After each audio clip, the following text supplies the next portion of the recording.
Hello, Hachi! Oh my gosh. This is so exciting. Yes, hello, welcome. The day has finally come. Yes. It is time for the big ranking of all of the Barbie movies. As well as some other ranking things. Yeah. So as you can see behind me, I've got my tier list with all of the movies. Now this.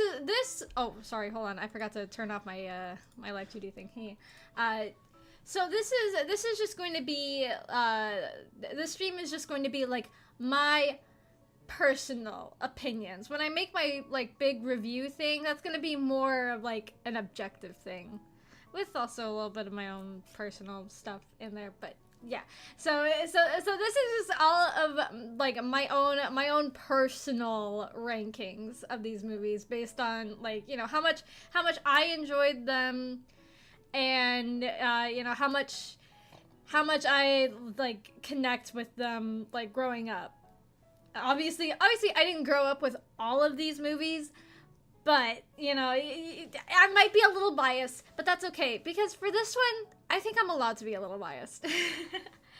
And then afterwards, we've also got a tier list for all the villains, all of the animals, all the sidekicks, and, sorry, if we have time for it, all of the Kens. There's a couple of like female Kens in here too, so you know, I didn't leave any out. Also for the animals, I have a mix of both of the villains' pets and Barbie's pets. So yeah, it looks like a lot, but I don't have strong opinions on all of them. So, but we'll get to that. But the most important part is my opinions on all the movies. we got 42 movies on the list. We're subtracting the one that I didn't watch on stream just because it like I said, like I've explained before, it was like a choose your own adventure sort of thing. And I don't think that sort of thing would really work out as a like watch along stream sort of thing, you know? So yeah, we're omitting that one. Oh, and I did find out that there's apparently another Barbie movie in production. It's like Barbie and Teresa and making a perfect friendship, something like that. I don't know. I kind of don't really care unless they like make it good, which it probably won't be. But we got the 42 that matter. Yep. We got all the way, we got from the Nutcracker all the way to Barbie 2023. Yeah.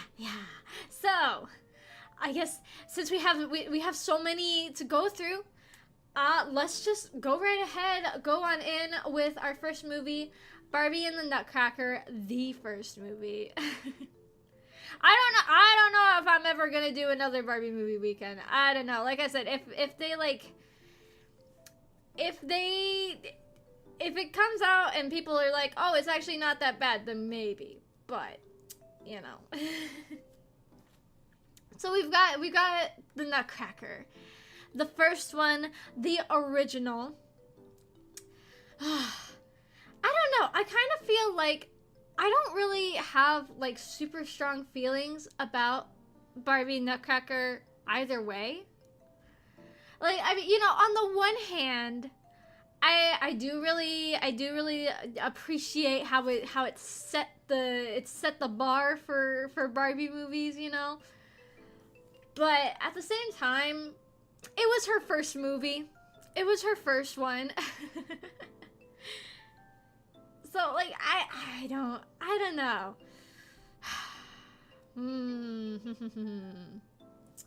I'm gonna leave it at a B for now. Yeah. The CGI is very dated. It is, and it's also it's a pretty like typical, you know, retelling of the Nutcracker story. It's not like bad, like compared to some of the other movies. It's not bad, But, you know, like I said, it was her first movie. It was the first Barbie movie, you know, like I can't give them too much for it, for it being like cheap and stuff, you know. At least the dancing was really good. They did a good job with the like motion capture dancing. All right, and then next we have Barbie as Rapunzel. Okay, I did think that Rapunzel was a bit better. I think that they learned from the last movie, especially animation wise. I feel like the animation, like even though the animation for this movie is still pretty dated, I would still say that it improved from the first movie. Like, at least I remember distinctly in the in the Nutcracker movie, they had like 2D backgrounds. And I was like, this looks like really jarring compared to the very CGI models and everything. But Rapunzel, I think they had more of a budget for Rapunzel. Firstly, that I'm sure happened, and that I think was a big help. And I did like the supporting cast a lot better. There weren't as many annoying children. And I thought that the dragon was cute. I like the dragon. I don't know. I don't know.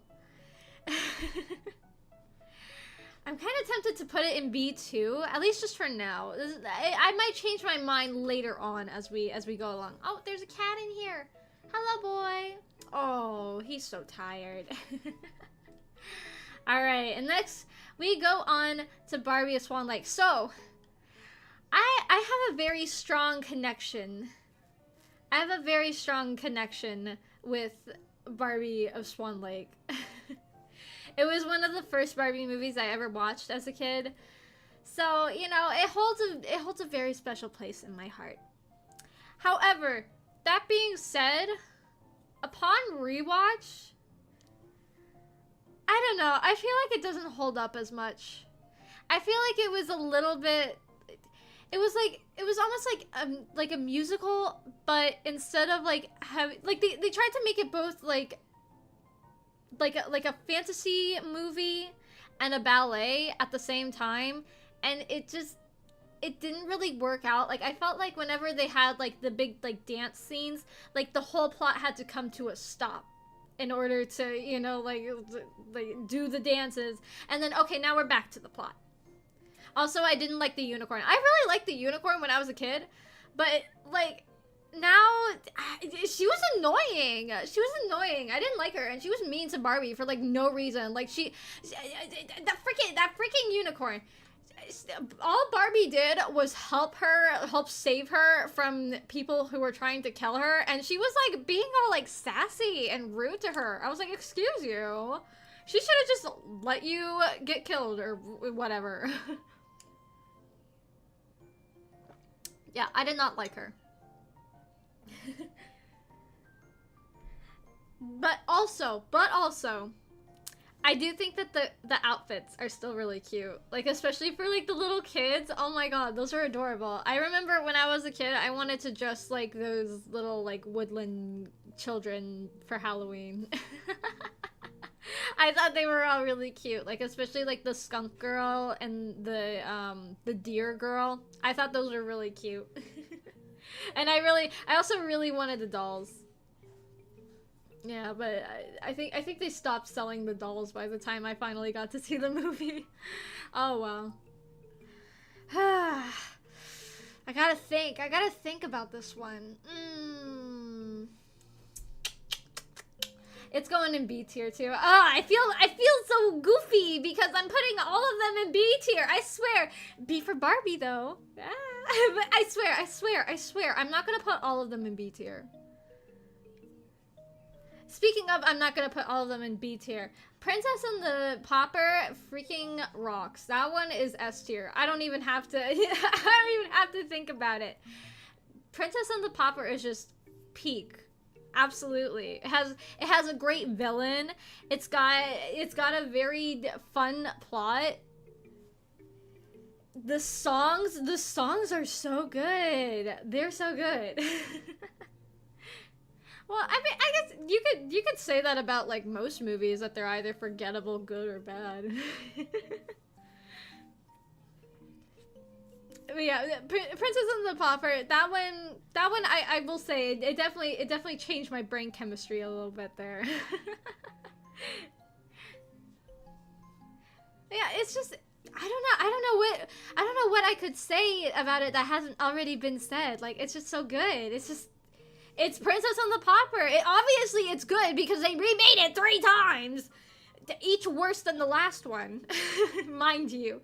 But, you know, it's still, obviously, you know, Mattel could see that, you know, the Princess and the Pauper was just, like, such a good plot. You know, whenever they're like, oh my gosh, we need to come up with a new Barbie movie, I swear there's somebody who's just like, how about if we just remake Princess and the Pauper again? And they're like, oh, genius. Yeah, I really enjoyed it. And of course, you know, I love Preminger. He's my favorite villain, but we'll get to that in a second. He's my favorite villain. I love all the silly sounds that he makes. I love it when he goes, ah! It's so funny. All right. And then next we've got Fairytopia. All right. I think this is gonna be hard. I want to rank it higher because I do think that it's one of the better ones. I think Fairytopia has like such a really interesting fantasy background, and it has such an interesting lore. I wish it's almost like I want to say it's like the Pixie Hollow series. You know, like I really wish that they made like books for like Fairytopia or something, or like a TV show, just like something more to add to like the world building, because I think that it's really interesting. Like I want to know, because you know, like you got like there's the fairy hollow, whatever it's called, fairy field, something like that, and then you've got Mermaidia. And then, like, there's the, there's, like, the evil, like, bog where the villain lives or something. And then you've got, like, all of this lore that comes out, like, later in the movies. Like, I would absolutely kill to, like, have more lore for this series. And then there's also, like, the butterfly fairies, too. I'm pretty sure that's been, like, canonized for the Fairytopia universe. The Fairytopia cinematic universe. It basically is a cinematic universe at this point. But like, you know, like I said, there's just so many like interesting aspects about the movie that I just want more of. But I'm putting it in A tier because Bibble's in it. I'm sorry, Fairytopia fans. It's nothing personal. It's just Bibble. Okay. All right. Enough Bibble talk for now. We got 3 other movies to talk about him. All right. So next we got Magic of Pegasus. I gotta be honest. Magic of Pegasus, I didn't realize just how, like, absolutely absurd of a concept this movie has. Like, oh my god. So, okay. So I'm putting it in B tier for now. This is not my final ranking. It's just so I'm not like crushing my mouse the whole time. So, all right. So the plot is this evil wizard guy curses this kingdom's daughter, the princess of a kingdom, to turn into a horse, to turn into a Pegasus, because she wouldn't marry him. And then so like, instead of, you know, like trying to reverse the curse and like turn their daughter back into a human, the kingdom just decides, I guess we better start all over, and they just like go to another kingdom, I guess? Is it like I don't know, is this like HGTV where you could just like buy and flip a castle? I don't know. And then they have like another daughter, and they don't tell her that, oh, you have a sister, by the way, and she may or may not be a flying horse. Like, I feel like like that's just so crazy to me. Why would you keep that a secret? Oh my god. This movie. You know, I think I will keep it in B tier because, like, it is just...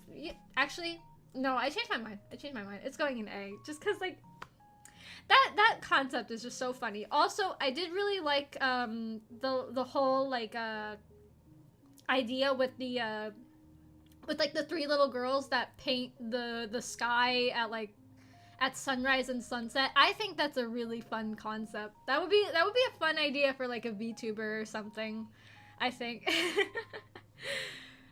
I really like that concept. I think that's really cute. And yeah, it's just it's a very interesting fantasy. I like, because like I feel like we don't get too many like wintry themed like Barbie movies. I mean, I guess you could say the Nutcracker was one, kind of. Yeah, I guess it was like I mean, I know it took place during Christmas, but like they like melted the land or something like that. I don't remember. Yeah, so like I feel like the winter scene, like a more like wintry fantasy, I like that. I like that.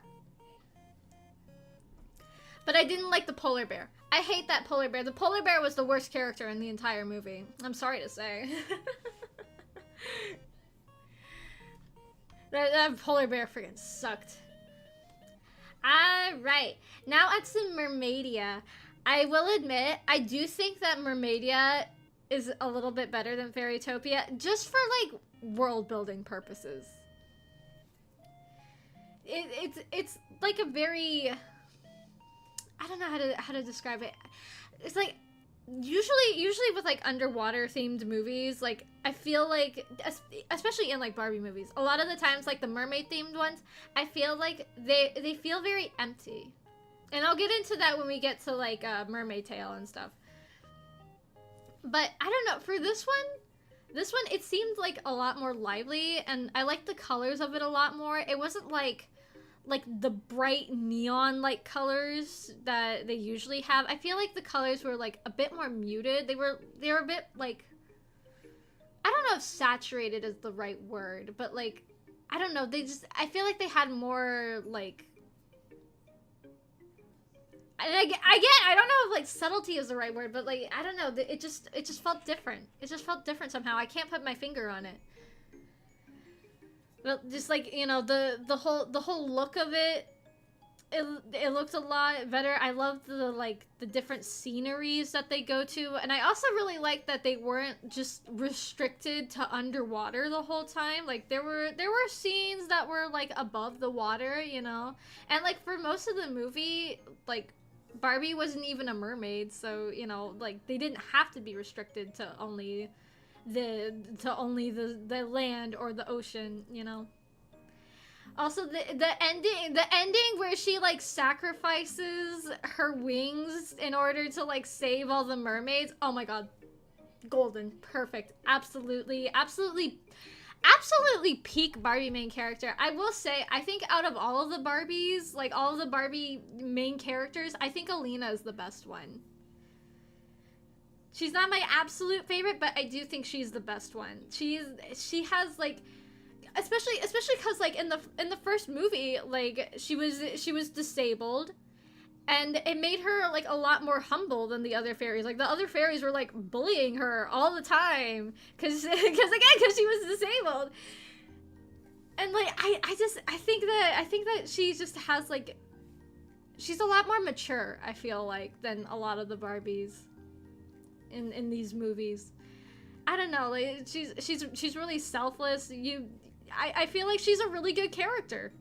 Call me crazy, but You know, I think that Alina is the best Barbie protagonist ever.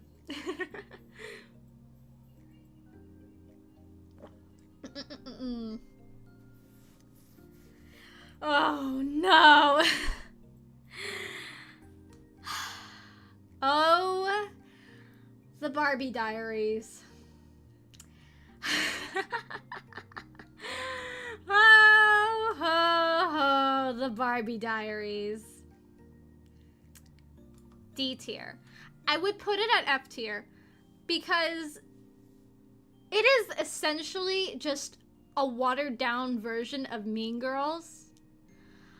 But I cannot deny I had a freaking blast watching it. Like, it is so, it's so, like, I don't know, like, it's like one of those movies where it's like so bad it's good, you know? Like, it wasn't like boring, you know? I felt entertained the whole time. I was just shocked at, like, you know, just some of the stuff that happens. Because it's like, again, it's like a watered down version of Mean Girls. And also mixed with Death Note for some reason. Like, I don't know. I don't know who in the writer's room decided that Barbie needed to get a Death Note. But you know what? I cannot deny. I think that's hilarious. That is such a crazy concept. Mean Girls, but if the burn book was a Death Note. That's genius, actually. Like, it's just too bad that the animation, for some reason, the animation in this movie looks worse than the movie that came out in 2001. I don't know how they managed to do that. I don't know what they were going for. I think it might have been maybe possibly during the like My Scene era. Hold on, let me check. Now I gotta know. Now I've gotta know. Hold on. Barbie is like, you see, Barbie would be smarter than Light Yagami though, because you wanna know why? Because Barbie has a good supportive friend group that she likes. Light Yagami had freaking no one.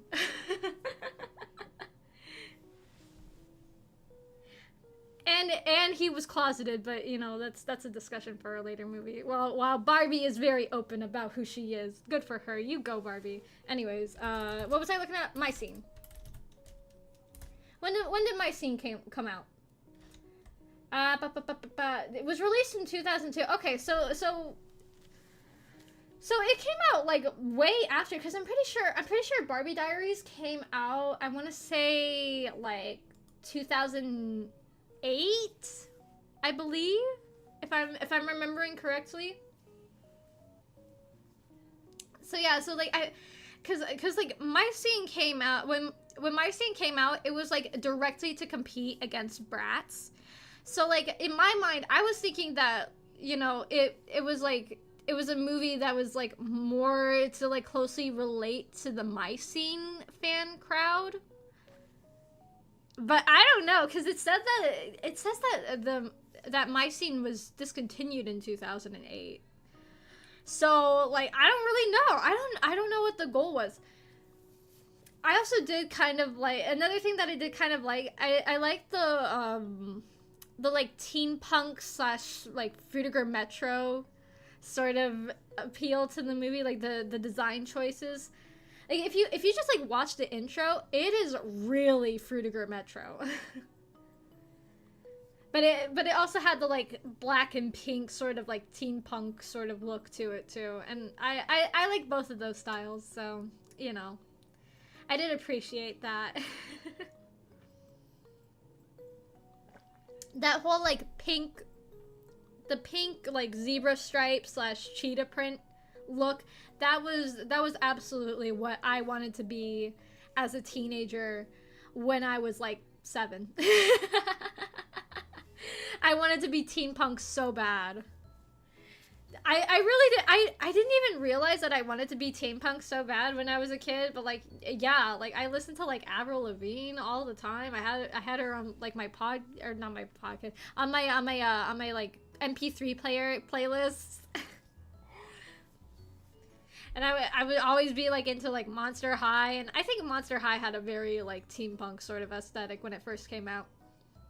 But anyways, back to Barbie. We can talk about Monster High at a different time. Because now we're getting into my favorite. Can you guess where it's gonna go? Can you guess where it's gonna go? S tier, of course. I don't know if Barbie would be a good Ryuk. She seems too sweet. She would be like Elle Woods, I feel like, in the Shinigami world. Where she's just like always like super pink and happy. But and like everybody else is like, what is wrong with you? But anyways, 12 Dancing Princesses is my favorite Barbie movie. It always has been. It always will be. I just love this movie so much. This movie, it absolutely did change my brain chemistry. This movie was the movie that like really solidified I wanted to learn to dance. I wanted to do dance. And I did. After that, I did dance for 14 long years. It's all thanks to Barbie. Mama B disagrees with that, but nah, I don't think so. Like, she was always, she said like, oh, but you always like to dance. But, you know, there's a difference between like wanting to dance and like wanting to do ballet, you know? Because I was really young. I was like not even like fully conscious when I started taking dance lessons. And yeah, now here I am, and I still really love this movie. I don't know. I think that it's the like magical world that they go to, especially. It looks so beautiful. I always thought that. I always wanted to go there. But I feel like those princesses did not monopolize on the fact that they had like a magical like pocket dimension that, number one, pretty much provided them with like basically anything they wanted, and also had water that could, number one, cure any illness, and number two, cure any injuries instantly. Like there was a scene where like the youngest sister like fell and like scraped her knee, and so like Barbie took her to like the fountain to clean it off, and like after just like lightly wiping down her scrape, it completely healed up instantly. I don't know about you, but I would absolutely be profiting off of that, like instantly. I would be like, hey, my 12 other sisters, let's get some of this water and like cure every disease known to man possible. But you know, it's a kids movie, so that kind of critical thinking, I guess, you know, it just doesn't happen. Oh well. It's not about the logistics. It's about the fantasy. It's about wanting to dance. Those girls just wanted to dance, you know, and I don't blame them. Well, there's a difference between wanting to be a Disney princess and wanting to be a ballerina, Mama B. I don't know what to tell you. Barbie was the catalyst. That's just how it is. I'm telling you straight up. I remember it.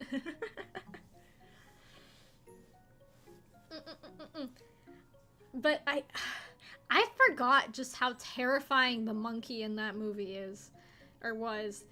I did not like that monkey. Also, I feel like I remember I used to have like a plushie or something of the cat. I feel like I remember that, but I don't know. I might just be creating a false memory. Don't quote me on that. I could be wrong. I did have the Barbie doll for 12 Dancing Princesses. It's one of the few like Barbie movie dolls that I actually got as a kid. I think I got the doll for 12 Dancing Princesses, and I got the one for Three Musketeers and Mermaid Tail. I think that's all of them. Yeah, that's all the ones I got. Of course, Grandma B was an influence. She was always. Yeah, so that's my take. That's my take. Sorry if you think that I am wrong, but I'm not. Sorry, I'm just always so based and right about Barbie movies. Anyways, Magic of the Rainbow. Magic of the Rainbow, I'm sorry to say, but it's the weakest of the Fairytopia trilogy. I'm sorry to say. I do still like that it like adds a little bit more lore with like the whole like winter wrap up thing that they do with like the dancing and stuff. However, at the same time, I don't know. I feel like it was kind of just like an afterthought. Yeah, joke was on you, Mama V. I did that for years and years and years. Yeah, I was very clear at the beginning that this is my ranking, not yours. You have different opinions. Fine, go do your own tier list. Anyways, Magic of the Rainbow. I feel like the whole like school thing was kind of an afterthought. It kind of reminded me of like how in My Little Pony they just decided, oh, we're gonna do like a school of friendship now, where we're gonna like teach all the different animals and like all the different creatures about friendship. That's what it felt like to me.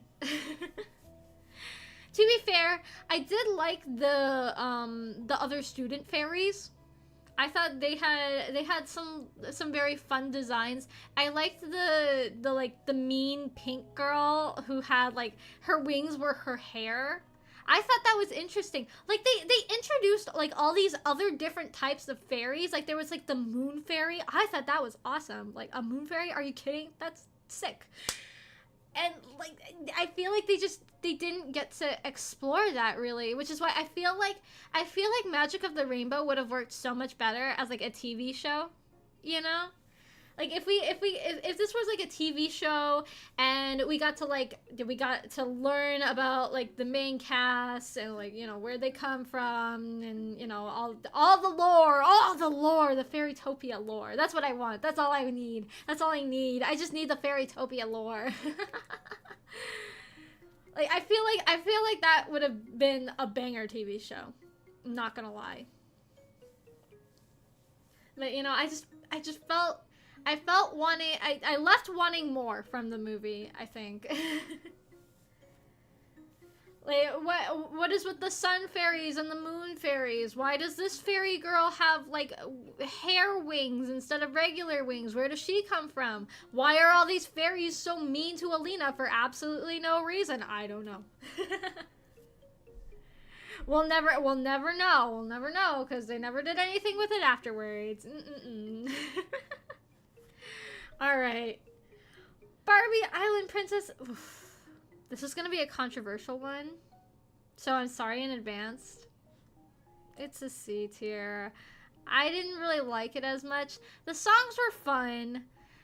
The animal designs, some of them were kind of hit or miss. You know, the more like simpler shaped ones. I feel like the animals that are like closer to animals that they've already modeled, i.e. like dogs, cats, horses, I felt like looked fine, but any animal that like deviates from that sort of look, I feel like they missed the mark. Like the monkey again, for some reason, Barbie movies just cannot model monkeys at all. The monkey in 12 Dancing Princesses, horrible, hated it. The monkey in Island Princess, slightly better, but still not very good. The monkey in the Lost Birthday one, terrifying. Did not like that monkey. That monkey looked like a gremlin. Like it literally looked like Gizmo from Gremlins. But we'll get to that. We'll get to that one. Yeah, Island Princess, it was not my favorite. I like the dress, the like big peacock dress. I've heard some people the peacock dress, you either love it or you don't. And I love it. I think it's cool. I don't know. I also didn't really like the prince. I didn't like his whole, like, oh, there's this strange exotic woman that I found in the jungle. Let me bring her to my country so I can marry her. That's weird. That's weird. I'm sorry. That's such a weird way to get the plot moving. Like, he doesn't have to be in love with her, you know? He can just be like, oh my god, there is a stranded woman living on this island and talking to animals. I need to make sure she is not, like, diseased. I need to make sure she is not going to die in this wilderness. You know? Like that, I feel like that's such a jump of logic to, I met this random woman on an island, let's get married. You know, like, that's just crazy to me. The villain was also kind of funny, but, you know, other than that, I wasn't terribly blown away by, like, her evil plot to, like, overthrow the kingdom. I feel like she's a not as fun Preminger.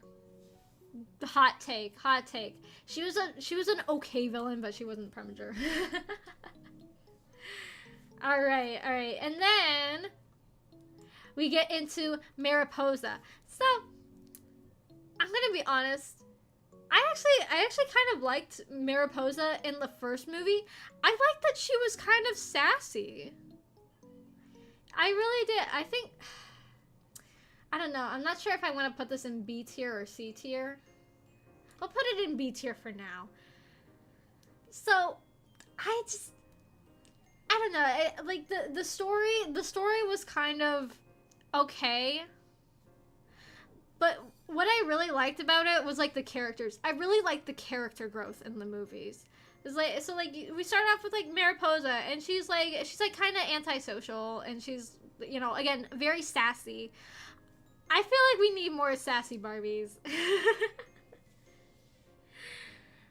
Because, like, I don't know, it just gives her, like, more of a personality, I think. Like, not every Barbie needs to be sassy, and, like, also to an extent, because sometimes characters can be, like, so sassy to a point where it's like, back up, alright? Like sometimes it's to a point where they just seem rude, you know?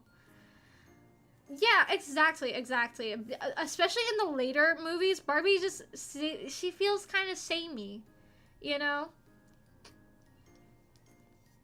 Like, you know, like, even the past couple movies, she's always been nice, but, you know, I still feel like, you know, I can tell the difference between them, you know what I mean? Like, personality-wise.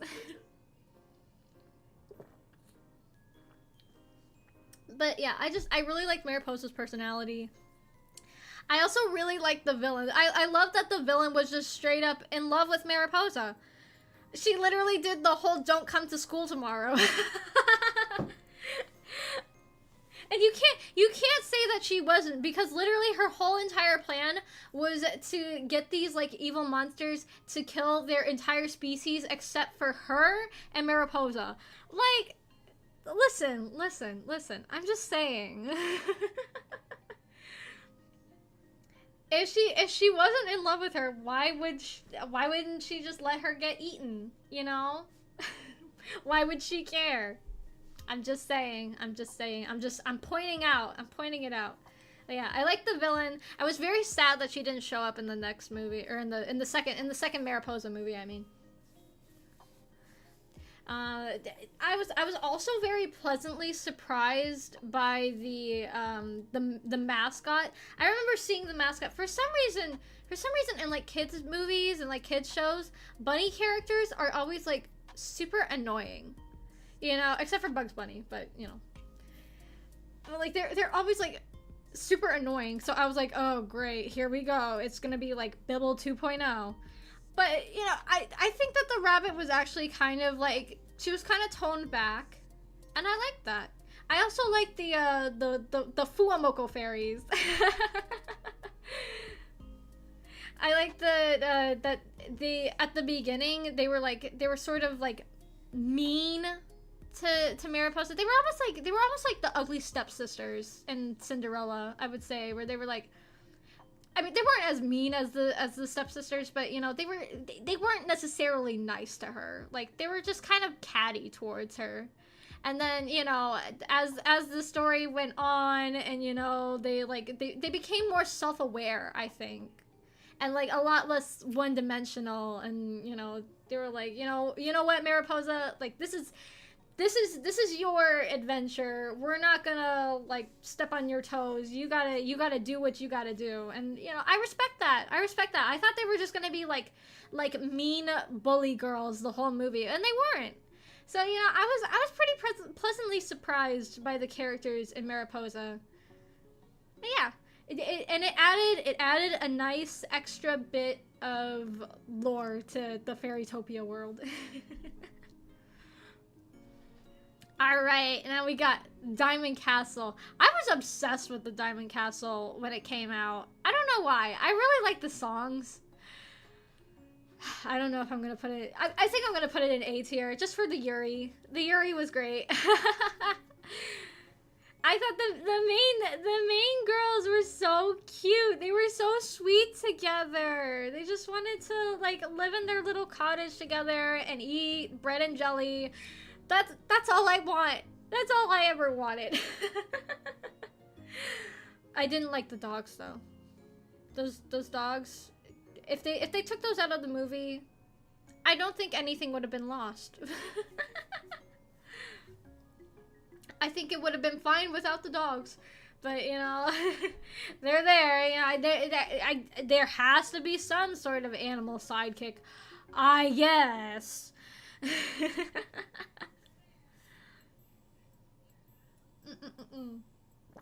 Oh my god, I'm gonna like drain all of my water like half, and we're not even halfway through all these movies. Like, yeah, you know, I loved the Yuri. I don't know, I just felt like it was a fun movie. Again, I like the music. And yeah, I don't know what else to say. I just liked it. I can't help it. Yeah, I feel like the dogs did like something. I think they like got the mirror out of like a whirlpool or something, but like they didn't need to do that. I'm sure the girls could have figured it out by themselves. They're very capable. Oh, I also didn't like the two guys that were always trying to like hit on them in the movie. Like, take a hint and a breath mint, buddy. Move along. Alright. Barbie Christmas Carol again. I love Evil Barbie. Oh my gosh. Evil Barbie is such a concept. It's such a concept that I feel like they should explore more, but they won't, because, you know, Barbie's gotta be squeaky clean at this point. Whatever. I'm gonna put it at B tier just because, like, I don't know. I feel like I've seen so many different interpretations of Christmas Carol that this one's just kind of like, to me. But, you know, again, like, as a Barbie movie, I do feel like I really enjoyed the character. I also really like that they like humanize her. I mean, of course they're gonna humanize her because, you know, she's supposed to be Scrooge, right? And like, you know, that the whole part of that movie was like, you know, going back into his past, and you know. But I like that they were addressing Barbie's trauma, her childhood abuse and trauma. That's crazy. That's such a crazy idea. Like, I know it's gonna sound weird, but like it's such a strange idea to me that like somewhere in like the Mattel writers room they were like, you know what? We're gonna make Barbie a victim of childhood abuse. Okay. Like, I don't know, that's just so weird to me, like thinking about it now. But you know, it makes sense. It makes sense why she's so evil and like money grubbing is because like she was taught to like hate Christmas and just always be working all the time by her abusive aunt. Sure, okay, yeah, okay. And then she learns to stop being evil. I do wish that they showed her own grave. That would have sealed the deal for me. If they would have been like, you're going to die alone and bitter. And so is this little girl because the orphanage closed or whatever and she dies. That would have made it, if they did that, it would have been 10 out of 10. But, you know, I guess they have to draw the line somewhere. They already had her be a victim of childhood abuse, so, you know, gotta take what we can get.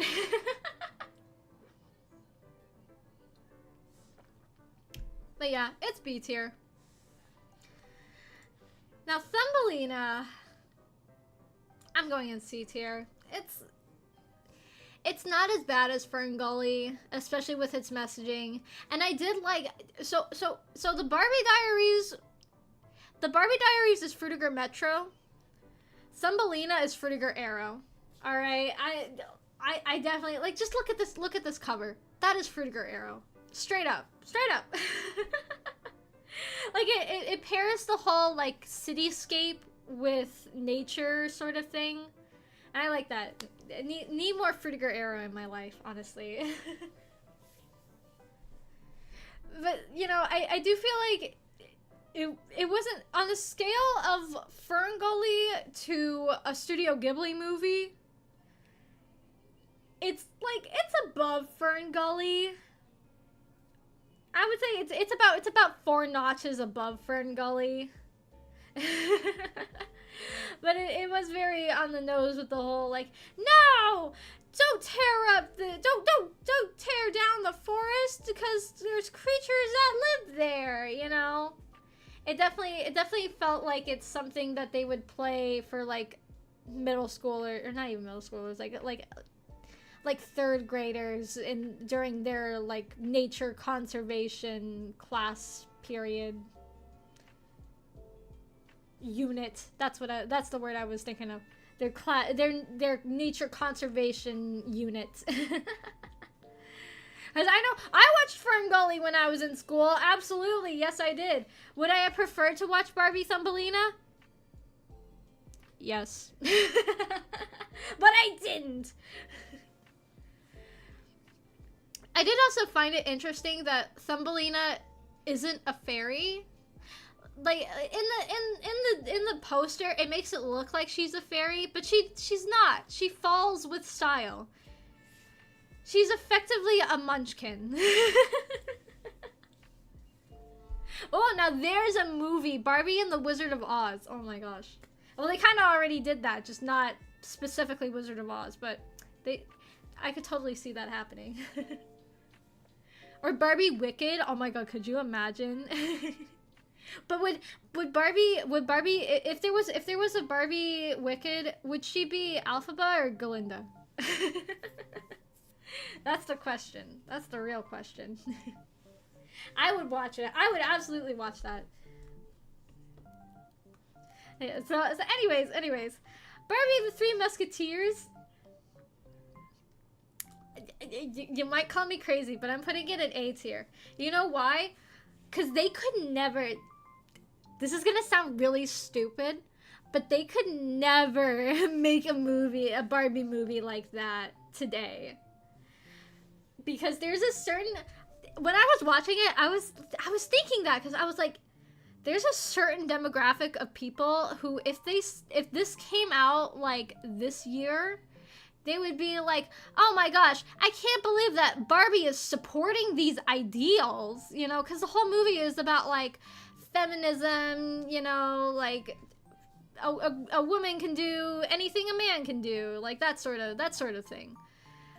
And, like, a lot of it, it is not subtle about it at all. Like, literally, they say, every single time there's, like, a man on the screen, they're always like telling Barbie and her friends, "Oh, you're just a girl. You could never be a musketeer. You could never do this thing that men do." And Barbie's like, "Nah, girls are so cool. We can do anything we set our minds to." And like, I'm just saying, like, if that came out today, I feel like there would be some articles written about the movie and how it's like promoting harmful ideas to kids that women can do stuff. I'm just saying. There's a certain demographic of people who would take issue with this movie if it was made today. I'm not naming names. I'm just saying there's certain people, and that's that. But I do think it's a fun movie. I like the action sequences a lot. They did a really good job with the action, and like in the interesting like weapon choices. Like, you know, obviously Barbie uses like a scabbard, but like, you know, a fan as a weapon, that's so interesting. But I really like seeing what they did with that, you know. It was almost like a spy movie before Spy Squad. But here's the question. I will leave you all with. Did Barbie and the Three Musketeers do feminism better than Barbie 2023? Yes, it did. All right, now on to Barbie Mermaid Tale. She's the queen of the waves. God, I love that song. I sing that song all the time. Oh, I don't know where I want to put this movie. I think I'll put it at a B tier. So, like I was saying before with Mermaidia, I feel like this movie, like a lot of scenes in this movie, the ocean feels really empty. And I think, I think what happened was they didn't really have, they didn't have like a very big budget for it. Because they changed, the style from Three Musketeers changed very drastically. Like I feel like there's certain like art style change points in the Barbie movies. I think that like, so there was like a Barbie style from, I want to say like Nutcracker up to Thumbelina, not including the Barbie Diaries, because I think we all agree nobody knew what they were doing for the Barbie Diaries. And then from like Thumbelina to Three Musketeers, they kind of like, the movies like kind of gradually got more cartoony looking. Like the earlier movies, she looked a lot more like her doll counterpart.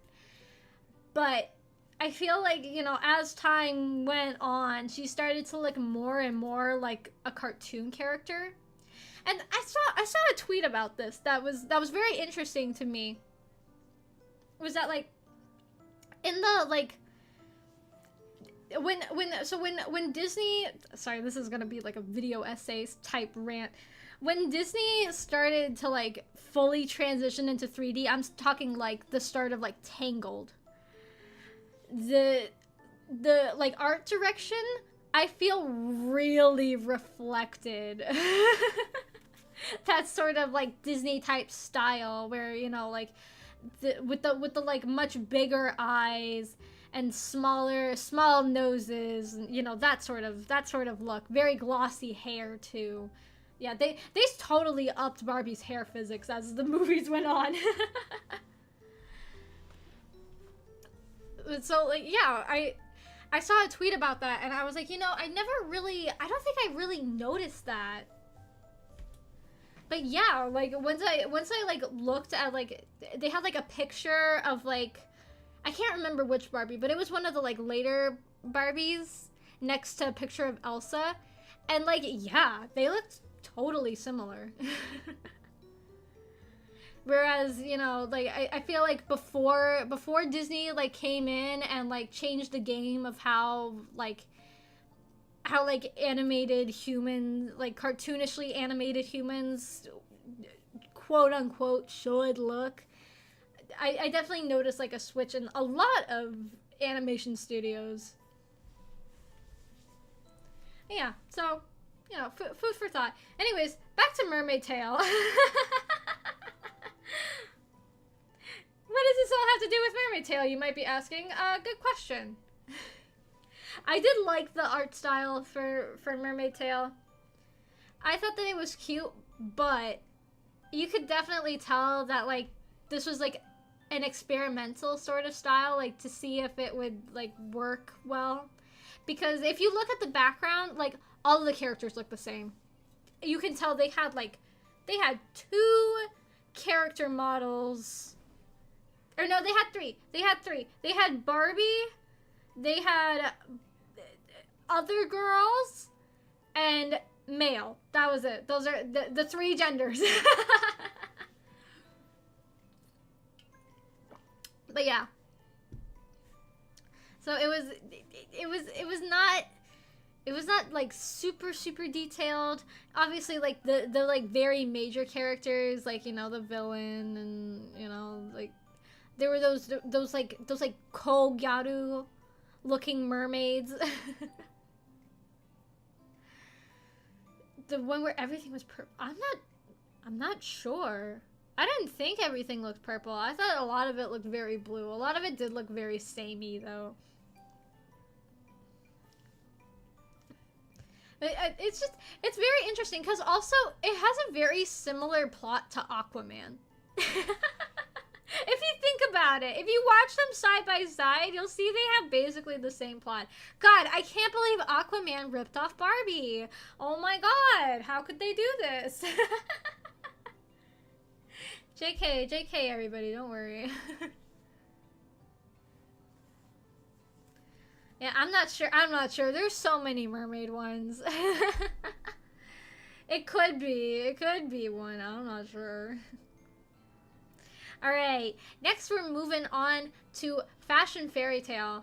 Hot take, I'm putting Fashion Fairy Tale up to A, because I think that they went in a really interesting direction. They added to the Barbie lore by, like, showing that actually this entire time, yes, in fact, she has just been an actor in all these movies. It's really interesting. Because, like, at least for me as a kid, you know, I didn't really think of it that way, but it's a very interesting concept that she's just, you know, she's an actor. She's just regular Barbie in this movie. It also portrays what you should do when you get canceled on Twitter.com very accurately. I mean, not that I would know, because I've never been canceled on Twitter.com. Knock knock knock.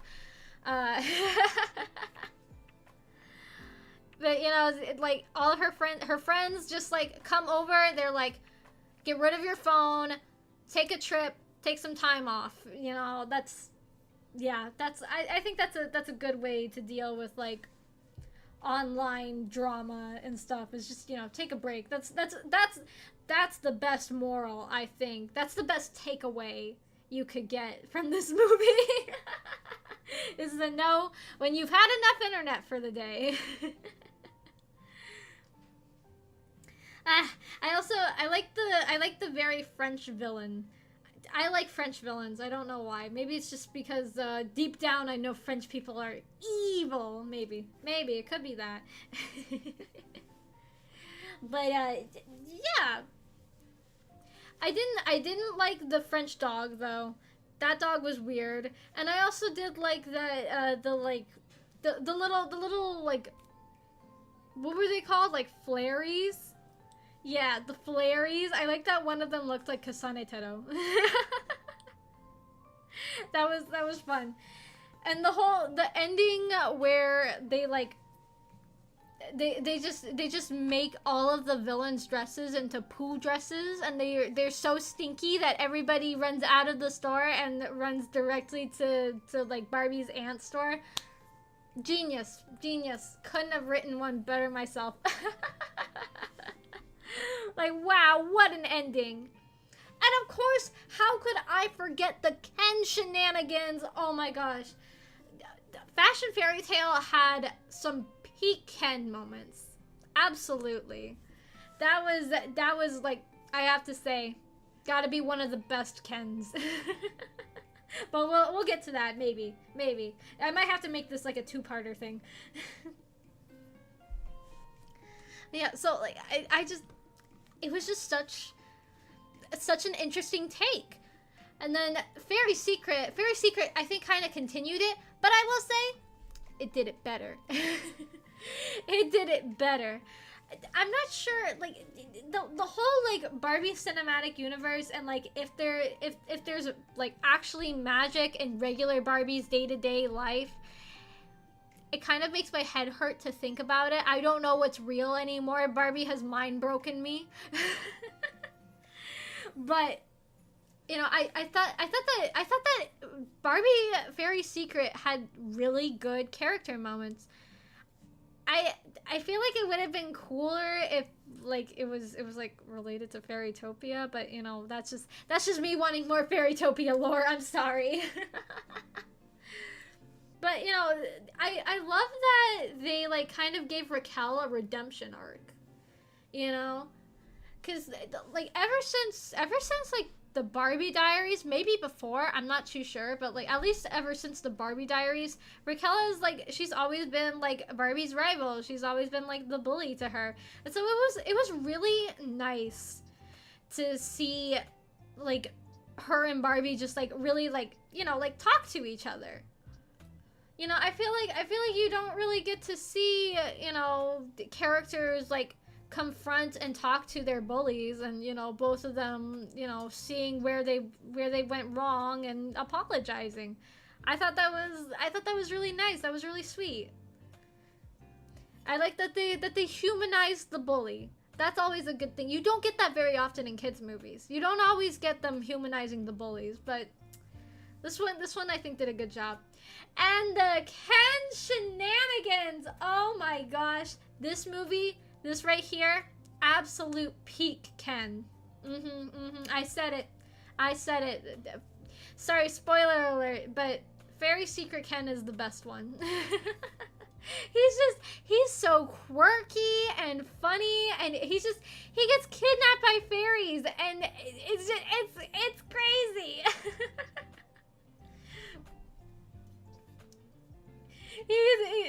The like queen of the fairies is like, I've decided I'm going to marry you, and he's like, huh? I just love Ken. This was the movie that made me Ken's #1 fan in my heart. That's the one that changed my mind on him. I was like, you know what, sir? You're all right. He's just such a fun and quirky character, and I love him, and I love how much he cares for Barbie. It's very sweet. Alright, next we've got Barbie Princess Charm School. You know, I don't know where I put this one. I think I'm gonna put it at A. Okay, listen. Barbie and the Hunger Games is not two things that I ever thought would come together, but it did. Like, you cannot tell me that the intro to this movie is not at least somewhat Hunger Games inspired. I never in a million years thought that I would see dystopia Barbie, and yet here we are. I kind of wish that they went a little bit harder, because, like, you know, I'm curious. I'm so curious. I need more lore for these Barbie movies, okay? Because, like, I need to know, like, what is the government structure in this universe? Because so, like, the whole plot, you know, it's like, so every year, like, a random girl gets chosen to go to this princess academy, right? So, and then out of all of those princesses, one is picked to become like the supreme ruler or whatever, something like that. Like, I'm so curious, like, how does that work? How is the government, like, is this a monarchy? Is this a dictatorship? Is Barbie going to become like supreme leader? I don't know. I don't know. They don't really explain it that much. And then like there's the whole plot where like the villain just straight up murdered Barbie's parents. That's crazy. That's insane. Yeah, it really does feel like a YA novel. It's so crazy. Like I feel like oh, I hope not the selection. That book was not very good. But like I just, you know, it's just one of those things where I wish that there was like more to this. Out of all of the movies, I wish that Princess Charm School got a sequel, because I need to know. I need to know more about this place. Alright. Barbie Perfect I can't even freaking say it! Oh my god. Barbie Perfect Christmas going in F tier. Don't like it. It was so boring. Oh my god. Absolutely nothing happened in this movie except for like Barbie and her sisters bickering, and that stupid squirrel that made like all the dogs go crazy and ruin everything at like every single point in time. Oh my god. I felt like I just wasted like an hour watching that movie. It's the worst Barbie Christmas movie. Out of all 2 of the Barbie Christmas movies, it's the worst one.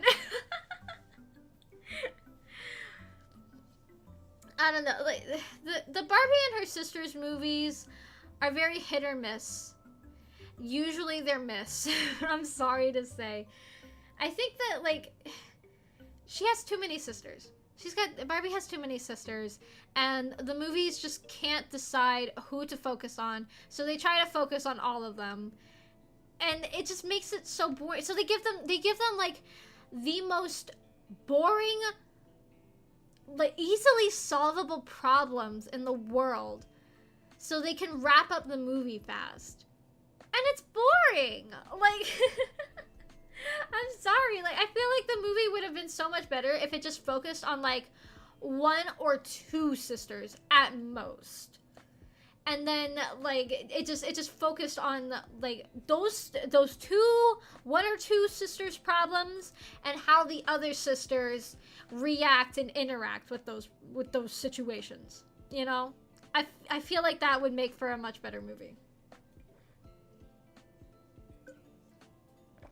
But oh well, it was boring. What can I say? Alright, Barbie Mermaid Tale 2. I'm sorry to say, I didn't like it as much. Especially because it didn't have the Queen of the Waves song. Actually, I'm putting it in D. Sorry. The animation was better, but like, it just wasn't as good. It didn't have Queen of the Waves, which is a crime to me.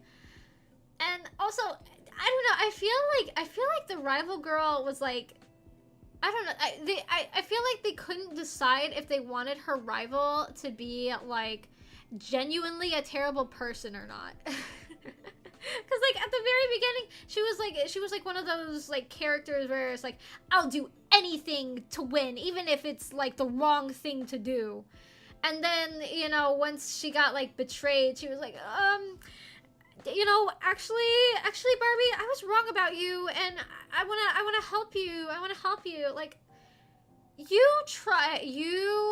stole a very precious item from her, and got yourself in danger that she had to rescue you from, and now you're wanting to be the victim. Like, yeah, no, I didn't really like that. I don't know. I don't feel like it does really. I feel like usually the rivals are like, except for like Spy Squad. I don't know. I didn't really vibe with that one.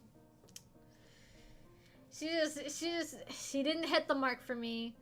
I did like the evil fish with the mustache. I thought the fish was funny. And yeah, like I don't know. It just wasn't as memorable as the first movie, I think. And also the family drama was kind of awkward. Like I got kind of secondhand embarrassment watching what was her name? Merlia. I got secondhand embarrassment watching her argue with her mom. I was like it was like it to me when they were arguing, it felt like, number one, it reminded me of like when I would argue with my mother, but I also, like, you know, to me it felt like I was like staying over at a friend's house and they got into an argument with their family, and like I don't want to like say anything and like have anybody be mad at me, and it's just kind of like an uncomfortable situation. Yeah. And then next we've got, oh, speaking of underwhelming sequels slash remakes, I guess. Princess and the Pop Star. Listen. I know Princess and the Pop Star has some die-hard fans. I am just not one of them. I'm sorry. It was not as good. It's not bad. You know what? I'll be generous.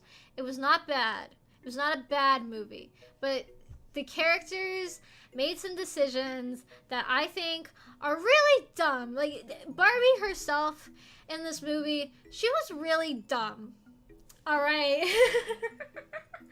sorry to say. Is she the worst Barbie movie protagonist? No. No, that's rock and roll. Princess and the Pop Star is the like the one where she like outfit swaps with the girl from Oshinoko. It's like oh my gosh, the princess, she was kind of getting on my nerves, because it's like she had such a parasocial relationship to this singer that she was like, oh, let me show you, random lady that I've just met, the like secret heirloom that also supplies life to the entire kingdoms, to all of nature in the kingdom. Why would you do that? And then like they try to like paint her like her aunt as being like oh, she's so mean, she's such a stick in the mud, but like no, her aunt was actually like right the whole time. Like, Barbie, number one, you are a princess, you have responsibilities, you have to get them done. You know, that's what living is like. You know, you have responsibilities, you have to do them. Sadly, even if you don't want to, there's just some things you gotta do. And then, like, also, don't show random strangers like your deepest, darkest secrets. That's not okay. Like, I'm sorry, but her aunt was right. She was in the right the whole time. And like she just decided, like, oh, I want to trade places with you, random pop star, even though I don't know your choreography, I don't know your schedules, I don't know the people that you work with, because like, you know, it's one thing. It was one thing with Princess and the Pauper. In that movie, okay, but you see, this is where these two movies differentiate, okay? Because in Princess and the Pauper, the Annika or Annalise and Erica, they did not want to switch places. They, like, when they first met, they kind of like laughed and were like, oh, haha, that's funny, we look so similar, and you know, we've got like similar problems, even though not really. But like, you know, they didn't just like decide, oh, I want to like switch places with you, I want to be poor for a day and I want to be rich for a day. No, the reason they switched places is because the princess got kidnapped, and like, as like a part of the villain's whole like evil scheme, which, you know, the guy that has the same voice actor as L Death Note, he figured that out, and so he was like, oh, let me get this other girl that looks like so uncannily similar that I couldn't even tell them apart, to like fill in her place, and I'm going to teach her how to be a princess until we find the missing princess, you know. But in this movie, they were just like, oh, wouldn't it be funny if we switched places? What if we just did it on Freaky Friday? That would be so fun. And no, it wasn't. It's so... I didn't like the movie. Because,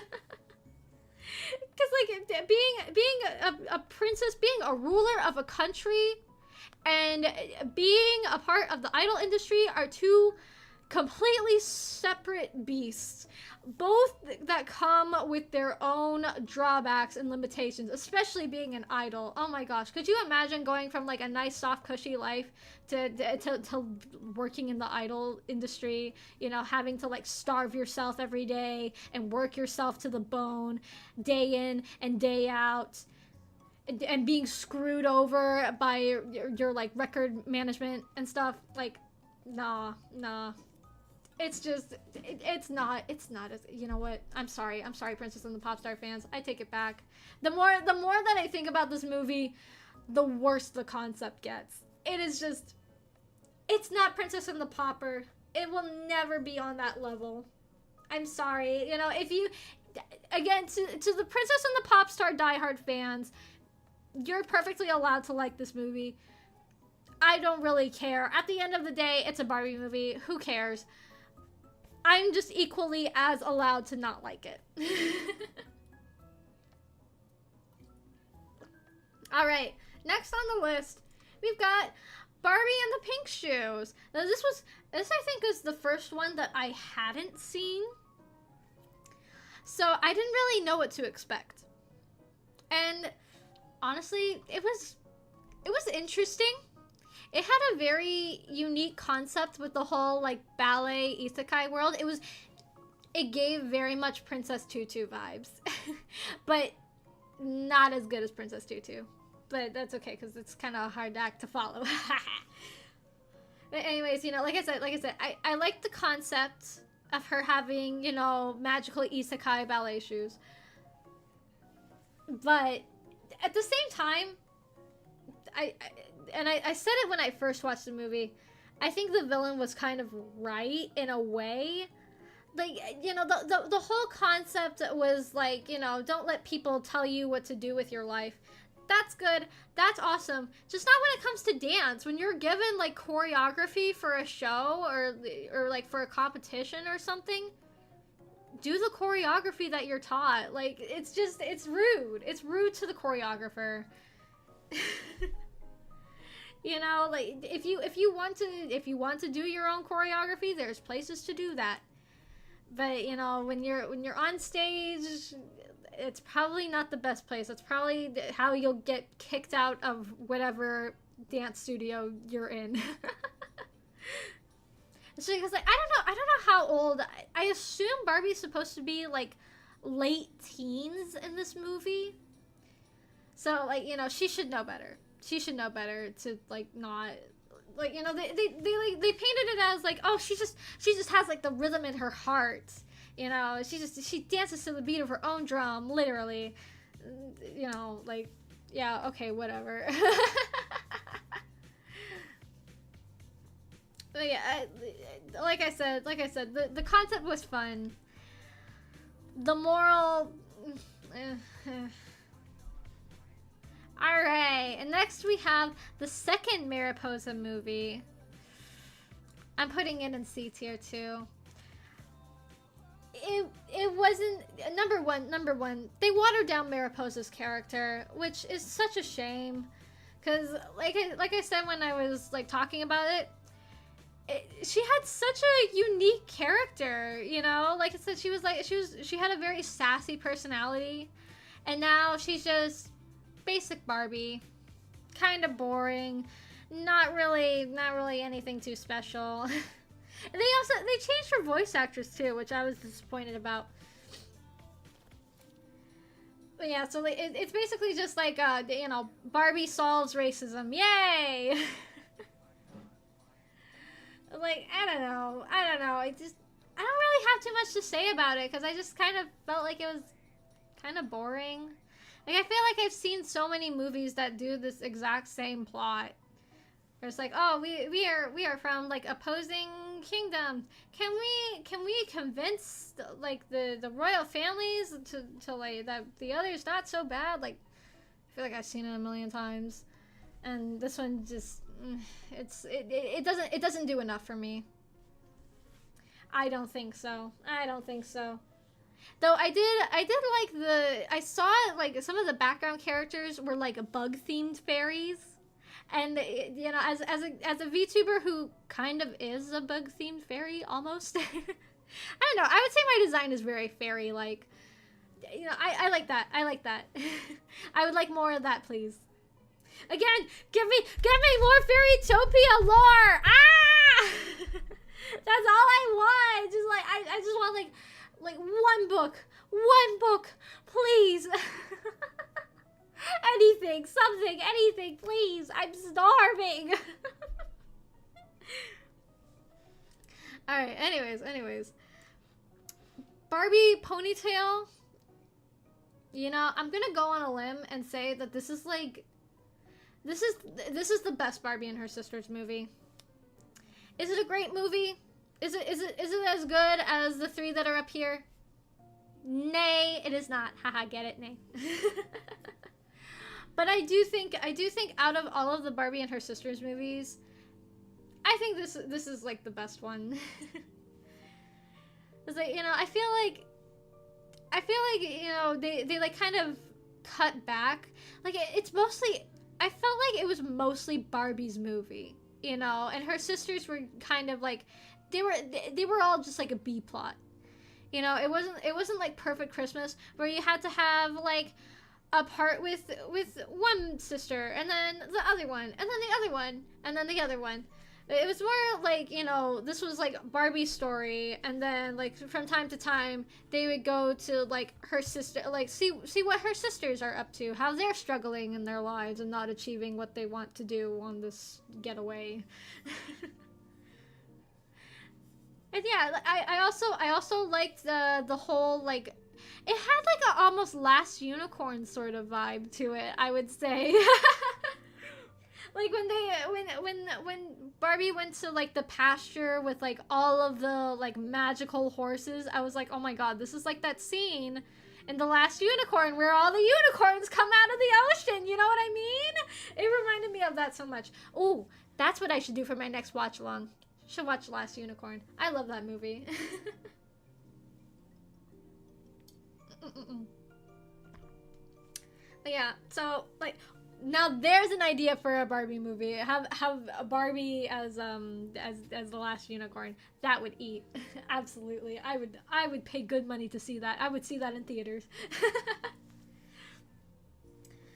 Yeah, anyways, ponytail. It was sort of alright. For what it is, it was alright. I also did like that at the end of the movie, sorry, spoiler alert, you could just like go back and watch my watch along. I liked at the end of the movie that Barbie let her horse back into the wild. I think that was a really good decision on the writer's end.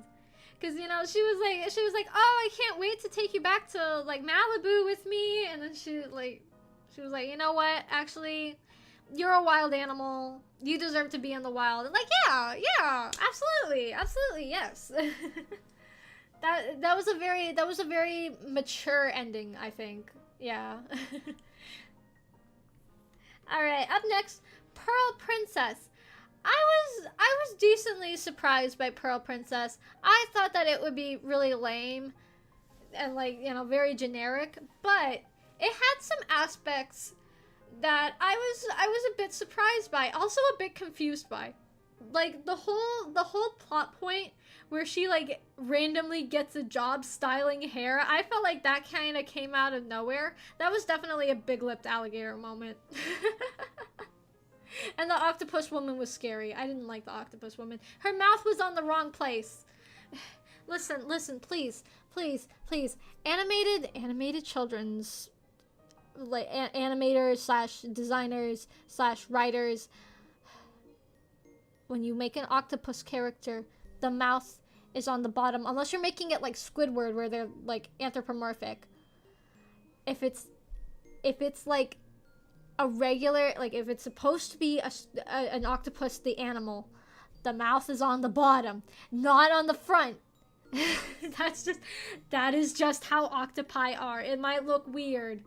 Like, well, I mean, you know, just look at, like, Finding Dory. They did fine. They made the octopus in that movie expressive, and they didn't put the mouth on the front. They had it on the bottom, where it belongs.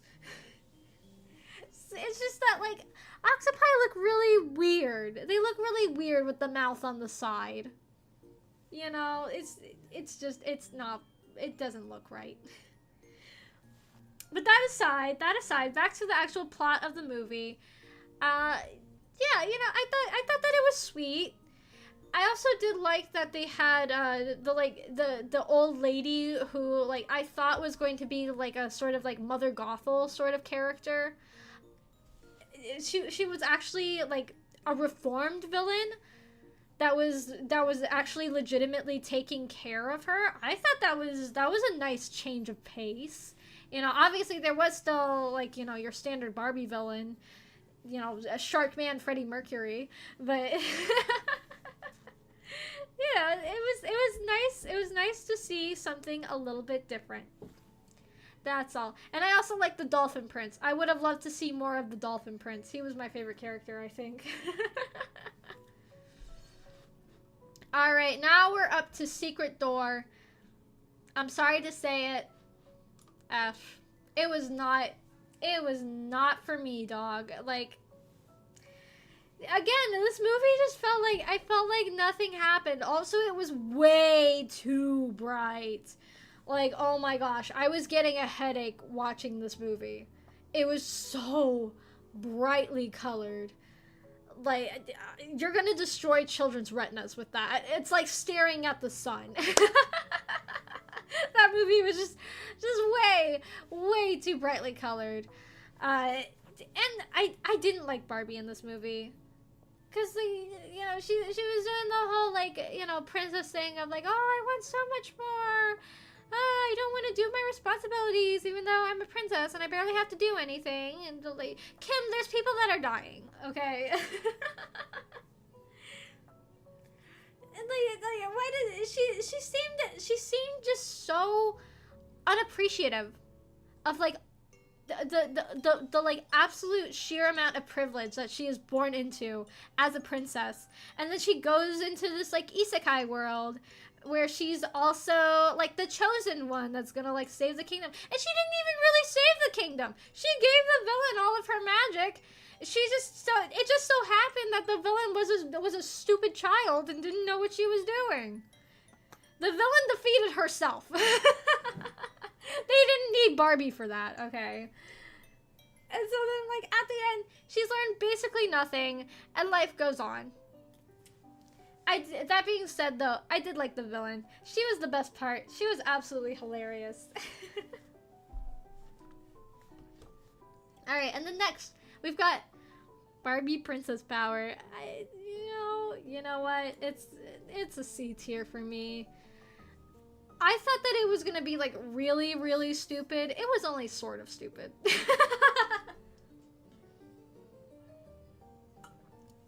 It was just a little bit stupid. So, you know, the whole, like... I didn't like the butterfly that kissed her. That was creepy. I didn't like that. But, you know, I feel like... I felt like they were trying to, like, cram too many concepts into one. Like, it's not enough that she's a princess. She also has to, like, have, like, superpowers, too.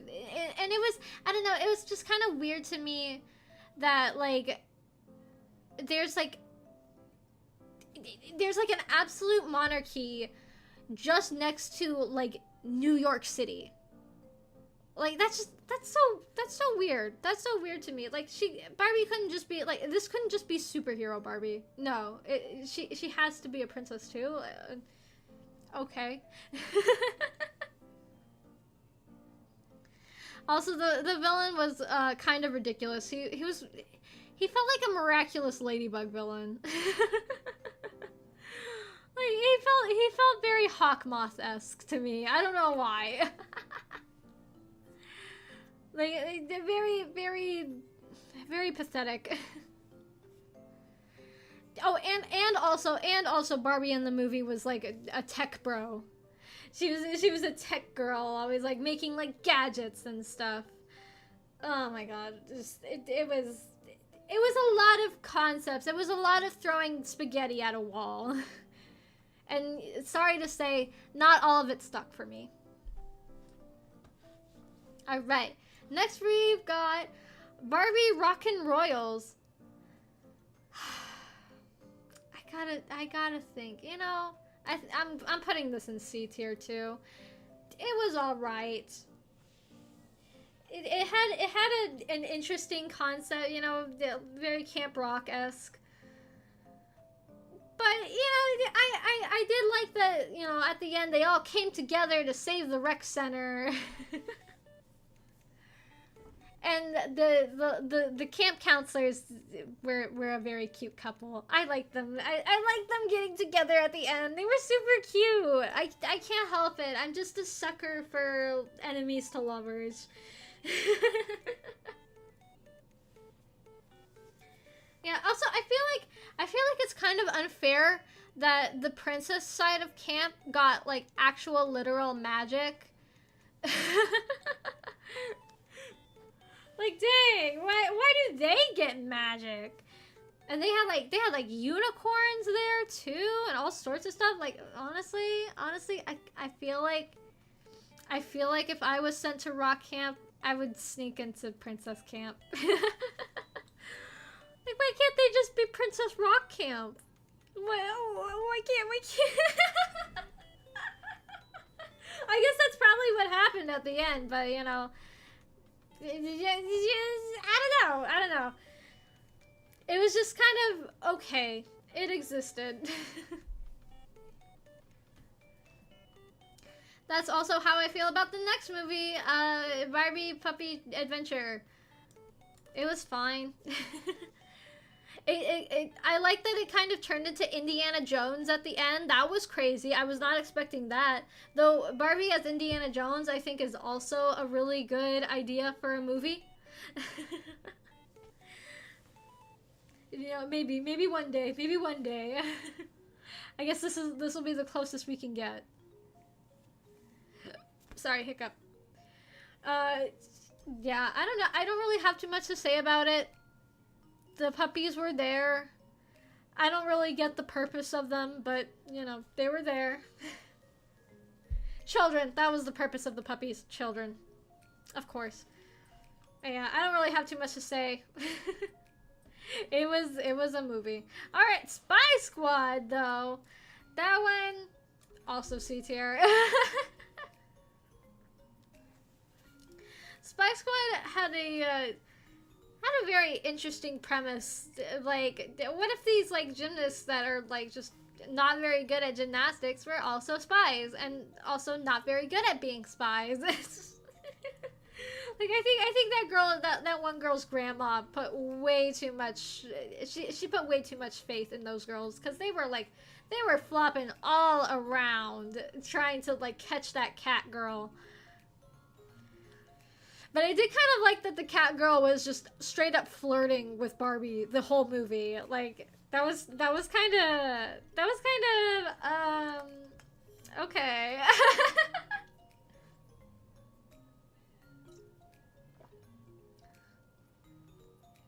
Yeah, not totally spies. Haha. I also feel like Barbie was kind of like, I don't know.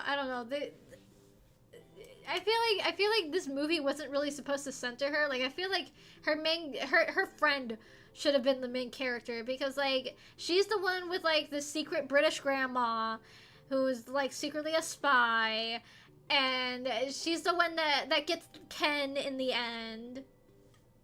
I mean to be fair, Barbie has the cat girl, which I would say is better. But, you know, that's just me. I just like cat girls, but, you know, whatever.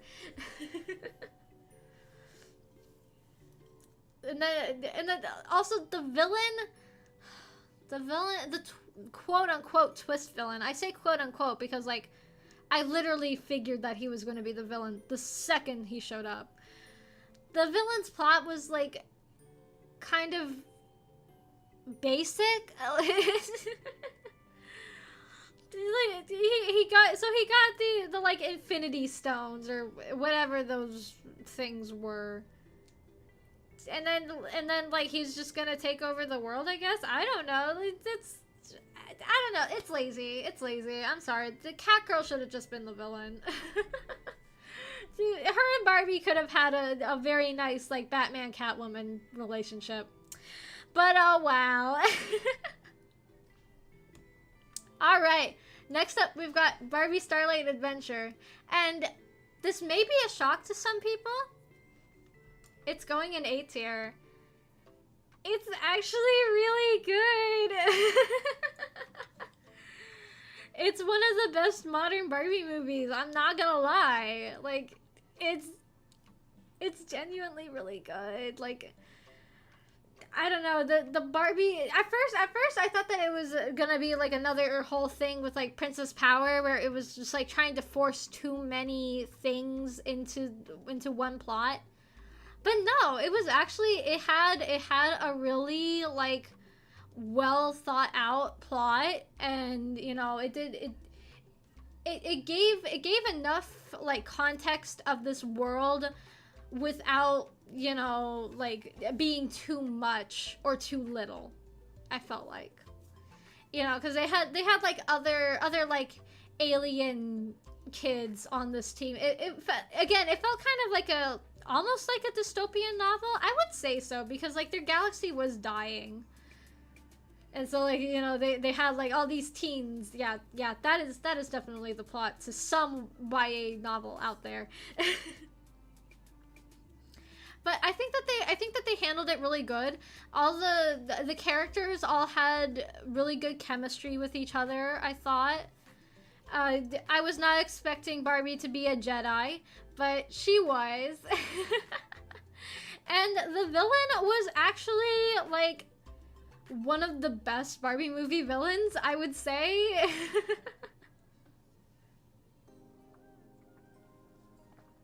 Could you believe it? A well-written Barbie movie villain? Never heard of it. Alright, going from really good to really terrible. We got Barbie Puppy Chase. Not the Puppy Adventure. I'm not gonna get confused again. I know which one this is. And it's going in F tier. Actually, you know what? I'm adding a new tier. It is that bad. This is the worst one. This is the worst Barbie movie. Okay. I'm calling CPS, because Barbie should have had CPS called on her in that movie. She actively was deciding to put her siblings in danger just to like have fun or something. You are stranded in the middle of like the wilderness in Hawaii with no cell service, nobody around, no food, no water. Like, what is wrong with you, Barbie? Like, this movie had the worst Barbie. Hands down, no denying it. She was just so uncharacteristically stupid and irresponsible. Also, they like the whole reason that they like got into this mess is because they weren't taking care of their animals. Like, this whole time. So they brought their dogs with them to Hawaii, and they didn't think to get leashes for these puppies, you know, puppies who are characteristically have a lot of energy and are like always exploring the world around them. They didn't think to like get leashes for these dogs so that they don't run off into the middle of like what is basically a foreign place. Like, you know, obviously I know Hawaii is part of the US, but still. How many of you have ever been to Hawaii? Yeah, I didn't think so. Yeah, but I don't think Barbie's supposed to be a teenager in this movie. I'm pretty sure she's supposed to be like at least 18, because the four of them went to Hawaii all on their own, no parental supervision whatsoever. And like as we know in the later movies, Barbie does in fact have a mom and dad. So, you know, like her parents could have come with her. I'm pretty sure Barbie is supposed to be an adult in this movie, and she is just like the most irresponsible adult ever I've ever seen. Like, why? Just it is so bad. It is so bad. Out of all the movies I would not recommend, this is one of them. Just, I would not watch it. Alright, now we got Barbie Video Game Hero. It's going in C tier. I kind of felt that, like, at first, when I like first heard about this movie, I figured it was going to be extremely, how do you do, fellow kids, you know? Like, that was my first impression of this movie. And it wasn't that, I will say. I didn't, for most of the movie, I did not feel like I was being pandered to. Because, you know, I had heard, like, prior to doing this watch-along, I hadn't seen Video Game Hero, but I did know the plot, and I did know that there was, like, a Just Dance ad in it. And, like, based on, like, how other people had reviewed it, I thought that it was going to be, like, a lot more egregious and not just, like, a thing at the very end of the movie. So, you know, I was pleasantly surprised by that. I thought that it was going to be, like, a reoccurring thing, that they were going to be, like, advertising Just Dance. But they weren't. That was nice. You know, if they're gonna have like brand tie-ins, I would prefer it to, you know, be that where it's like all the way at the very end of the movie where I don't have to think about it afterwards. But yeah, like I don't know. The whole like Barbie Sword Art Online is an idea.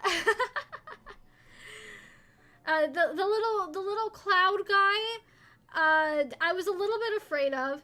Definitely seemed like he would turn into some rogue AI, but again he didn't. So I was pleasantly surprised by that. I was very convinced that the cloud guy was going to like turn out to be like evil in the end, but he wasn't. I feel like he could be though, because like, you know, this character was so lonely that it accidentally created a virus. So yeah, I don't know. I feel like he could be like a kinder version of Monica. Like a lot less intentionally murderous, you know. Yeah, I liked the different like animation styles too. I didn't like, however, I didn't like at the very beginning of the movie, like the racing game that she went into, where like they like dropped the frame rate, so it was like kind of like staticky. I didn't like that. That made me think that my computer was lagging, and I don't think that's a good thing. Like, you know, I get the vibe that they were going for, but at the same time, not at the expense of me thinking my computer is damaged. But yeah, overall, it was fine. Barbie Dolphin Magic, kind of D. It was kind of forgettable, I'm sorry to say. Ken was in it though, that was nice.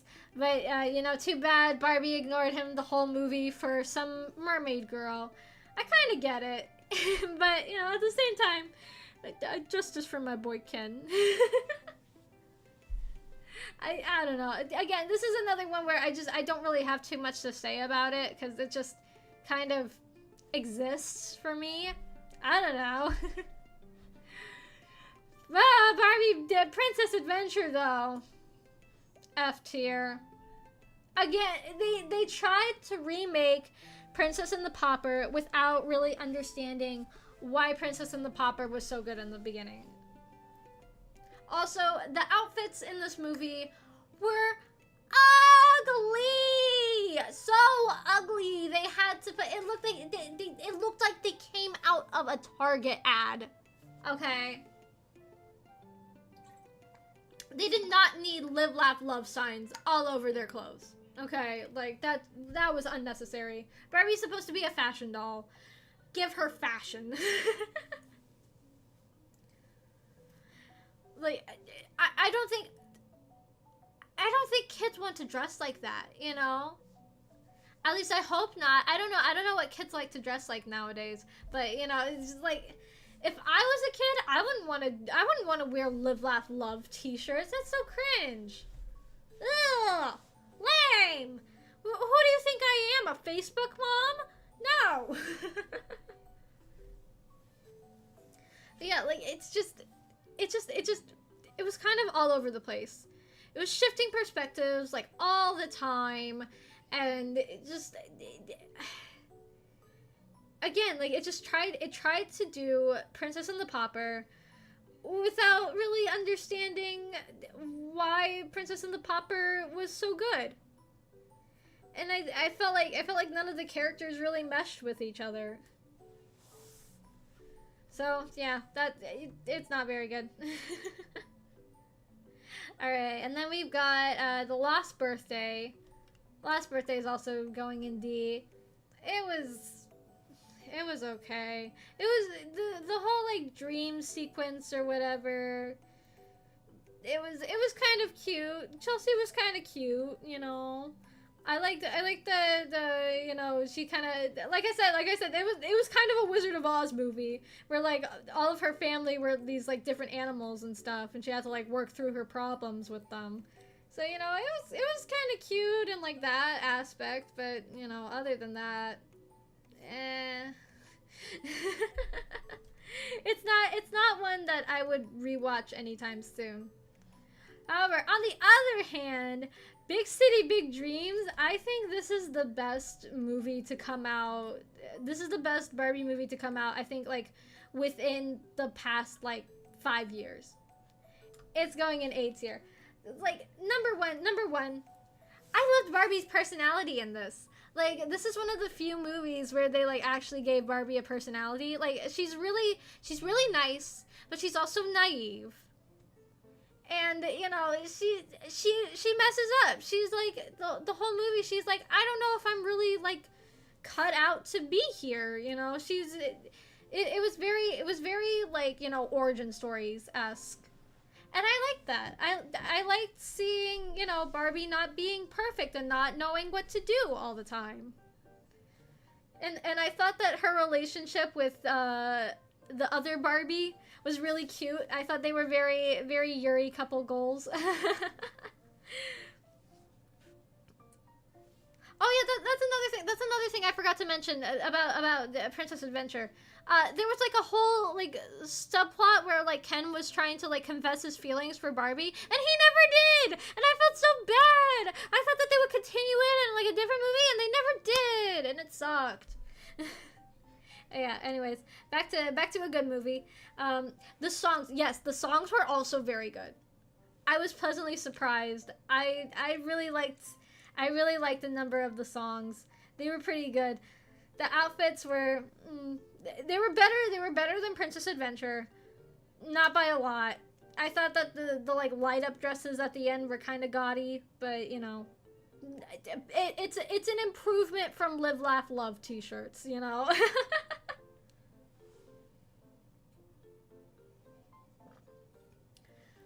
Yeah, like, you know, I really liked it. I really liked it. I did. I especially just really liked Barbie and Barbie's relationship. It was cute. It was cute. I enjoyed it. All right, and now we're almost at the end. We're at Mermaid Power. This one, I'm sorry to say, it's also a D tier for me. It made no sense.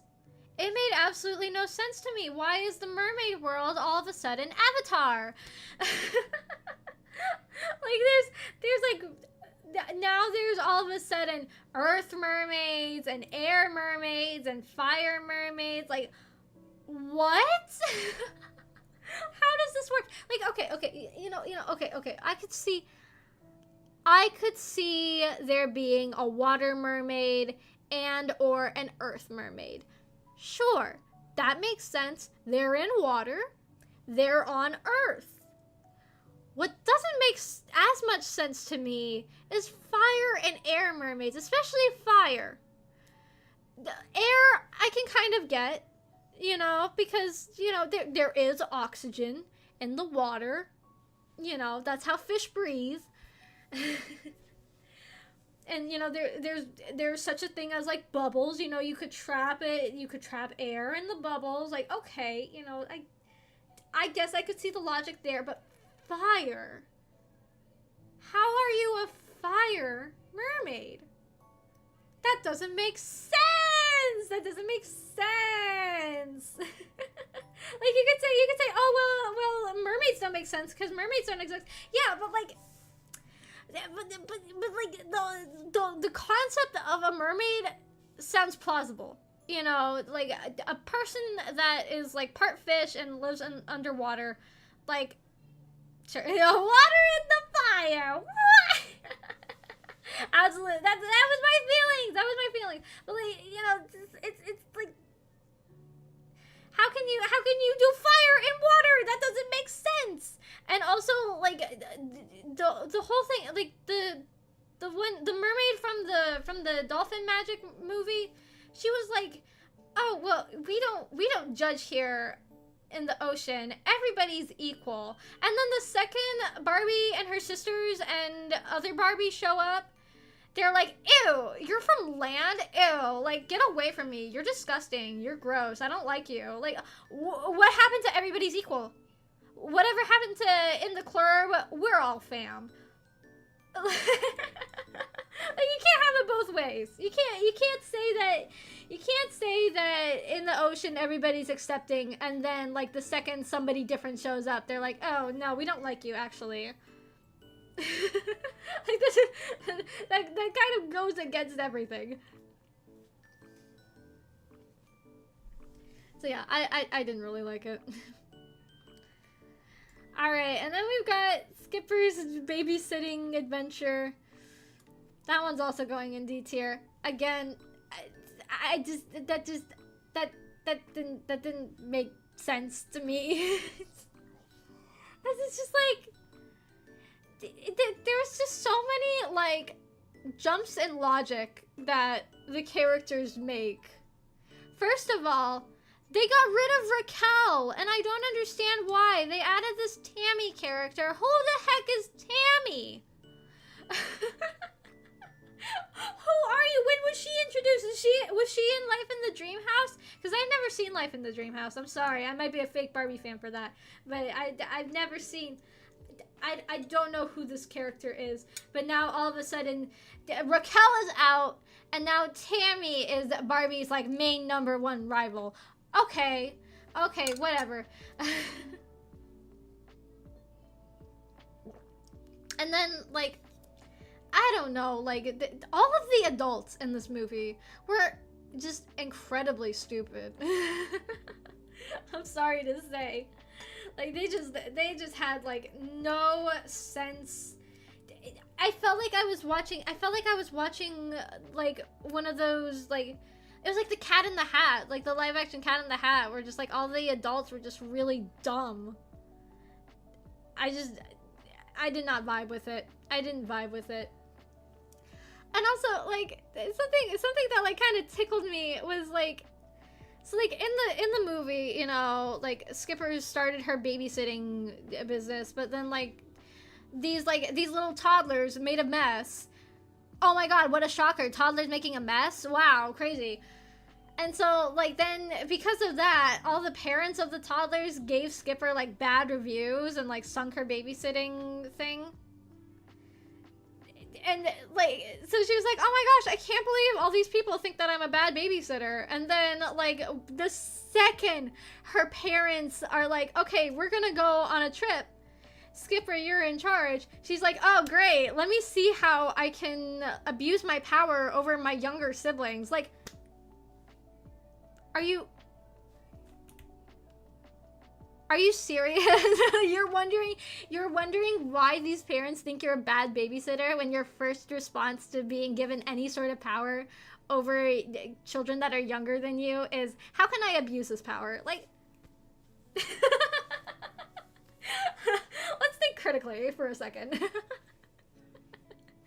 I just thought that was really funny. I thought that was like a funny little thing. Like, are you sure you want to be babysitting?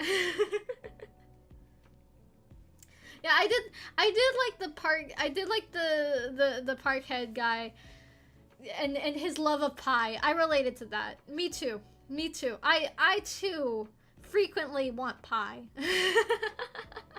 Can relate. Absolutely.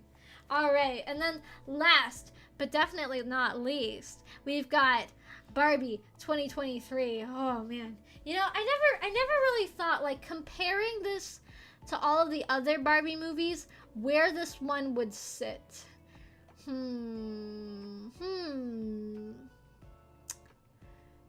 you know, I don't know, cause like, do I necessarily think that this movie is like, does it have, okay, first of all, let me say, Barbie 2023 definitely has more competent writers than probably like most of these movies. I'm sorry to say.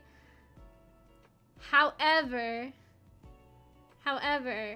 does it have a better storyline? That's what I'm looking for. Is the story better? Did it go through better? You know what? Call me cliche, but I think I'm gonna put it in A tier. You know, as a Barbie movie, on like, as a movie, you know, that's a different story. But as a Barbie movie, compared to all of these other ones, I do think that it's better. It's just like, I mean, you know, all of these movies, the thing that makes it different is that, like, all of these movies is Barbie as. This one is Barbie, you know? You know what I mean? Like Barbie 2023 is more of like a love letter to like girlhood and like female childhood and growing up, you know? And like, and it's more about like the toy line. Whereas all of these movies tell like a different story, just using Barbie as like the medium through it. It's like, again, I compare Barbie to Hatsune Miku a lot, but it's like how with like different songs they use Hatsune Miku, but it's not necessarily about Miku. You know what I mean? But it's like that. It's like that. So, you know, it's hard to compare them all. You know? But yeah, like, I don't think that it's a bad movie. I don't think that, you know, I'm fine with like the message of it. You know, I can get behind it at certain aspects. Absolutely. And yeah, I said, you know, me personally, I think it's a well-made movie, and I like the songs. So yeah, so there we go. There's my whole list. We got S tier, A tier, B tier, C tier, D tier, F tier, and calling CPS on Barbie Puppy Chase Barbie. Don't like her. Yeah, so there we go. Wow. Oh, that's so crazy. I can't believe we finally ranked all the movies. All right, I think we have time to at least do the villains tier list. I don't know if we'll have time to do the like pets and stuff. Maybe we'll do the Kens too, and we'll save the animal tier list for another day. It's like, honestly, I thought that there were more Kens. There really aren't. Oh shoot, I forgot to add Will Ferrell to this. Oh my gosh. Hold on every pony. I totally forgot. He was the one villain I forgot to add. Hold on. Almost got it. Give me 1 second. Okay. Where's my picture? Where'd it go? Oh, it's because it's in a weird format. Dang it. Why can't you just do what I want you to do, ever? Dang it, now I'm gonna have like 2 pictures of Will Ferrell on my computer. I did not ask for that. Hold on. I didn't think that it would be this hard to find a picture of an actor in a movie. Holy moly. Okay, there we go. Alright, sorry for the wait.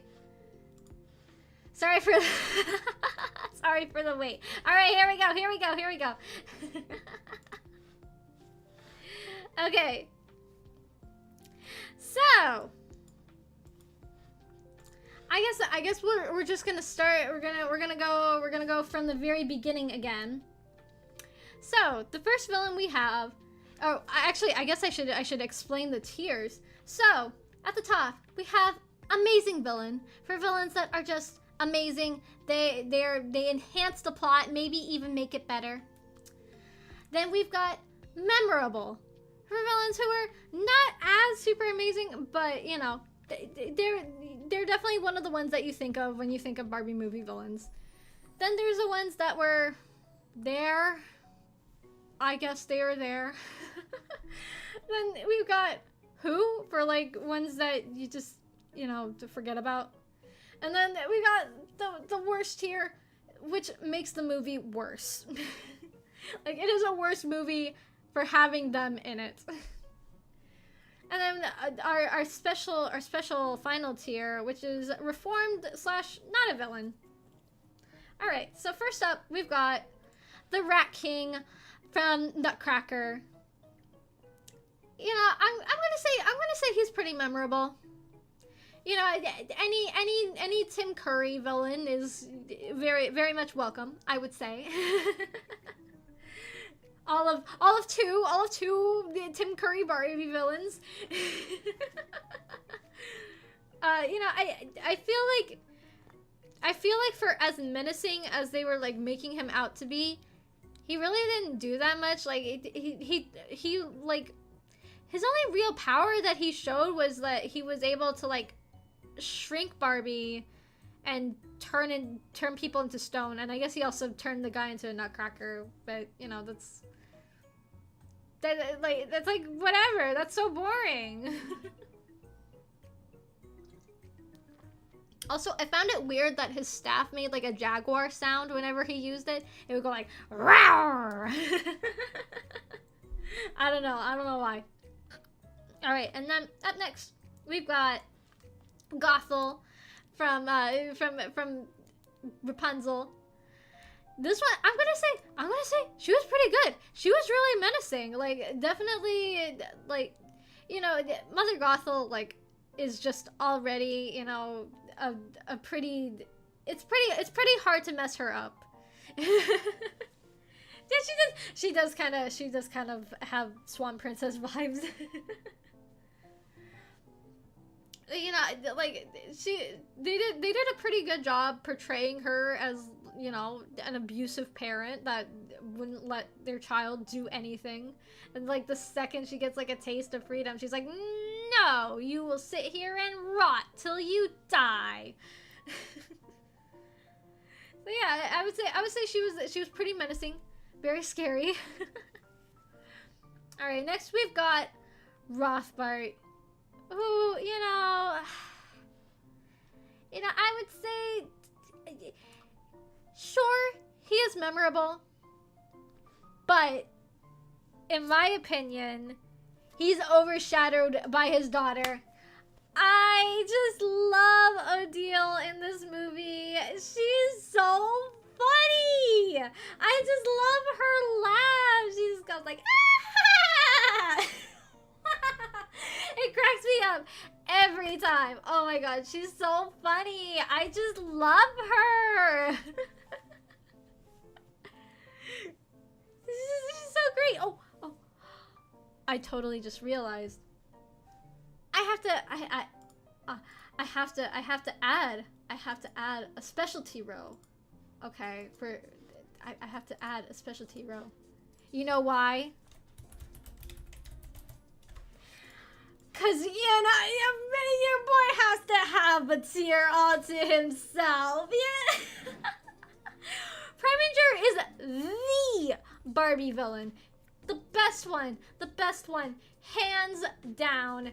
You're not gonna get a better Barbie movie villain than him. Just everything. His song, his mannerisms, his evil scheme, his henchmen. Just perfect. Absolutely perfect. No notes. God, I love Preminger. I'm number one fan. God, I love Preminger. Raise every glass and rouse every cheer. Praise that the reign of Preminger is here. All right, moving on. We've got oh my gosh. No, I can't be forgetting the names at this point. The what was her name? Not Rowena. Rowena was this one. Oh my gosh. Like, I want to say like. Oh my god, I'm like totally blanking on her name. Hold on, I'm gonna have to like. What was her name? The name. I feel like that SpongeBob scene.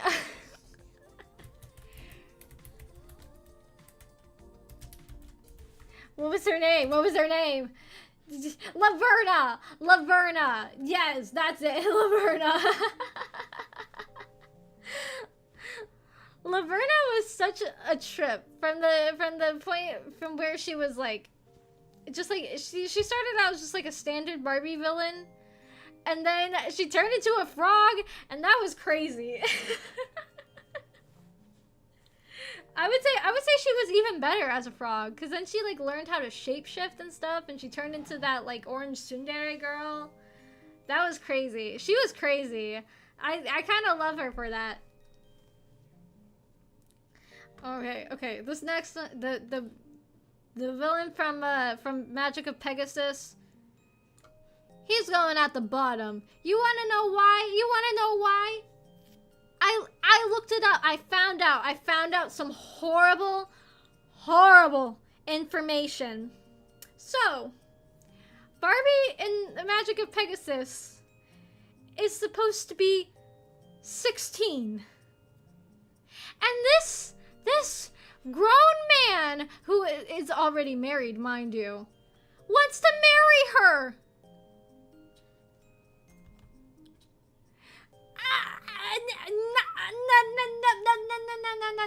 No. Ew, nasty. No. All the way bottom of the bottom tier. Not okay. And I don't even try to say, well, this was taking place during medieval times. I do not care. Nasty. Don't want to hear it. All right, moving on. Next, we've got the Maximus, the Betty.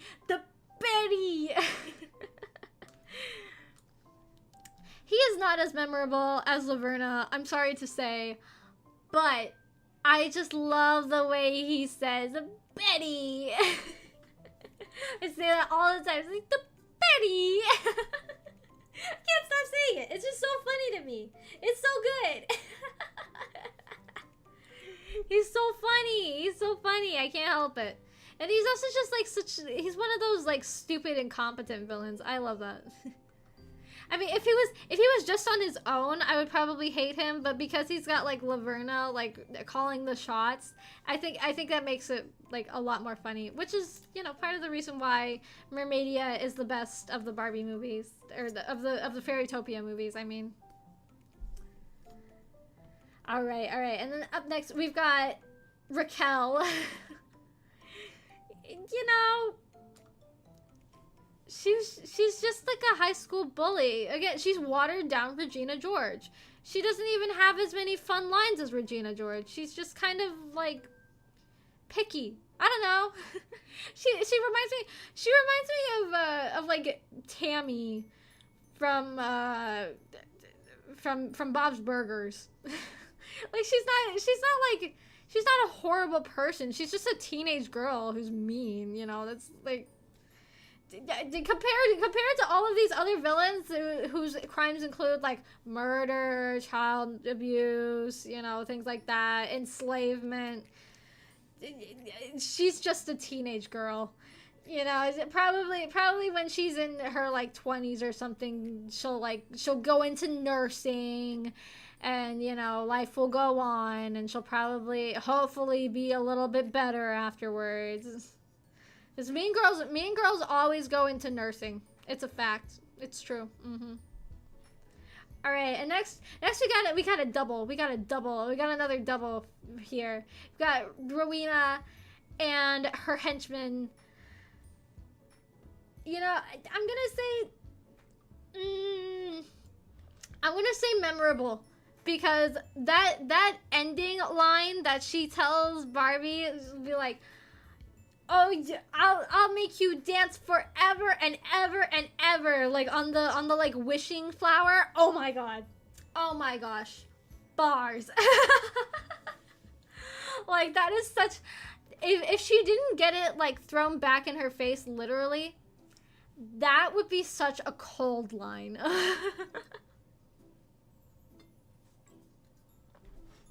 And her Desmond, that's the name of her henchman.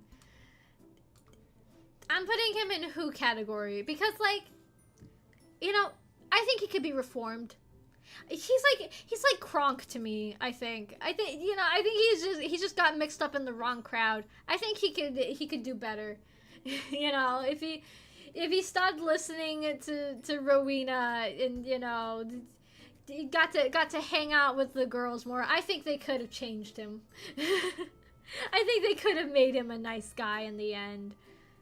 But I guess we'll never know, because he's dancing for all of eternity now, which that's kind of a messed up ending for these characters. Like, that's kind of dark, you know. All these the earlier Barbie movie villains had like such dark endings to them, like, you know, like. So like you know, Rothbard gets turned into a clock. The Gothel gets trapped in a tower and I guess just like dies. She just dies of like starvation. And then Rowena and her henchmen have to dance forever, like until I guess they just drop from exhaustion or something. Like, that's kind of messed up. But, you know, I vibe with it. I vibe with messed up executions in children's movies. Who doesn't? All right, and next we got the orange tsundere girl from Fairytopia. I'm putting her in not a villain, because she wasn't a villain. She was just a tsundere. She was just mean. She was just mean because she was jealous. Because Alina was prettier than her, and she knew it. That's okay. That's all right. That's all right. She got better. She got better in the end. That's what's important. So I deem her not a villain. At least not as villainous as like some of these other characters, you know? All right, and then we've got, oh my gosh. I want to say like Queen, like, is it like Amelia or something? Something like that. The evil rich lady who hates poor people. An island princess. You know, she was alright. Like I was saying before, she's just like a worse Preminger. You know, they kind of had just like, they had somewhat similar like ideals on how to like get into the kingdom. You know, they just wanted to like marry in, kill the person in charge, profit, you know, just she's just a gold digger. She's just a gold digger. That's it. But her whole like love is for poor people. That's hilarious. And I liked her mice. She had cute little mice. All right, next we got I think her name is Henna. One of my favorite villains. I'm putting her in amazing villain because honestly, there needs to be more villains that are just like in love with the main character. And are willing to commit crimes in their name, and the hero's like, no, don't do that, and then they're like, oh, I'm gonna do it anyways. Like, nah, I like that a lot. I like that. I was so disappointed because, like, at the end of the movie, she vowed revenge. She vowed revenge, and I was like, then I saw, like, oh, you know, Fairy, or Mariposa too, and I was like, oh, okay, so this is the movie where she gets her revenge. No. No, she doesn't. I was disappointed. I was low-key disappointed. I really was hoping that she would come back. I was like, oh no! Oh no, Mariposa's evil girlfriend is back! I've said it before. She's like Rio Asuka. Like, I want to kill everybody in the world except for this girl that I like. Like, alright, that's a choice. Alright, and then next up we've got Lydia from Diamond Castle. You know, I'm sorry to say, her dragon was more memorable than she was. Like, she was like barely even in the movie, I feel like. You know, she just kind of like showed up to like tell her henchmen what to do. Like, she kind of had a thing that they did in like Mermaidia, you know, but it wasn't really the same because, like, at least because like Mermaidia was a sequel, you know, so we at least had like context for who Laverna was, you know, and like how much of a threat she was. But like, you know, she turned the other muses into stone, and then nothing. She just kind of did nothing for all those years afterwards, or for however long the other muse had been in the mirror. I don't know, it just seemed kind of like, what was the point then? What's your end goal? You know, she didn't make a lot of sense. She needed to leave those lesbians alone. Then we've got Evil Barbie. Yeah, you know what? She goes into Reformed because she was reformed. That's the whole point. That's the whole point of Christmas Carol. It's that, you know, Scrooge learns the error of their ways and becomes a better person. And I would say she did that.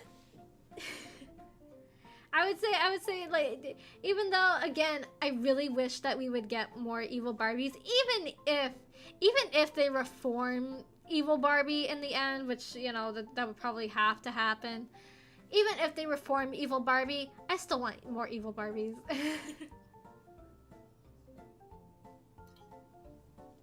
Like, it's just such a fun concept, you know? It's like those comics where they like make like Superman or Batman the villain instead, you know? It's just more interesting that way.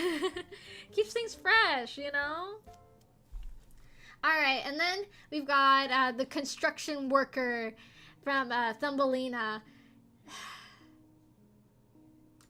He was just kind of there. You know, I feel like he was just kind of like, he was just kind of made to be over the top to like sell the point of, like, you know, deforestation bad, which, I mean, yeah. I'm not saying it's not, but like, you know, it was just, I don't know, it was just it was a little over the top. He was like giddy in tearing down that forest to like a weird extent.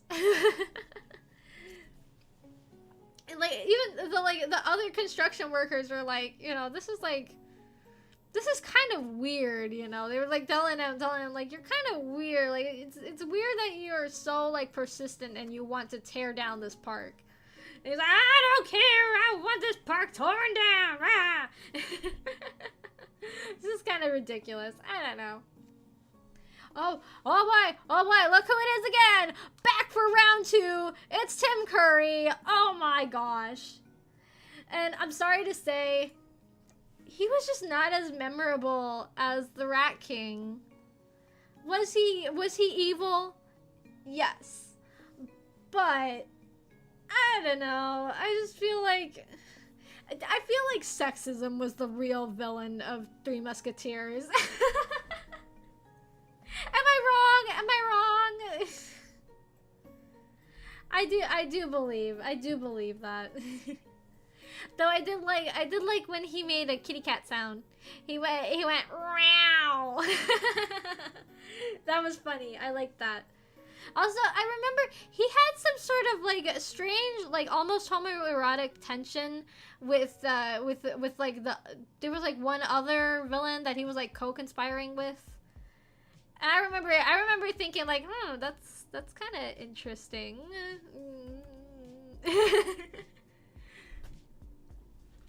But yeah, other than that, he was just kind of there, I guess. All right, and then we've got the evil mermaid lady. I forget her name too. Oh my god, I'm such a bad Barbie fan. Holy moly. Eris. I remembered all by myself. I didn't need to look it up or anything. We got Eris. You know, okay. The first Barbie movie, I would say she's pretty memorable. By the second movie, I got kind of tired of her. So, you know what? I'm going to give her the benefit of the doubt. I'm going to put her in memorable. Because to me, I did think she was memorable. Again, in the first movie, I thought she was very memorable. I loved her little sea dragon sidekick. I thought he was very cute.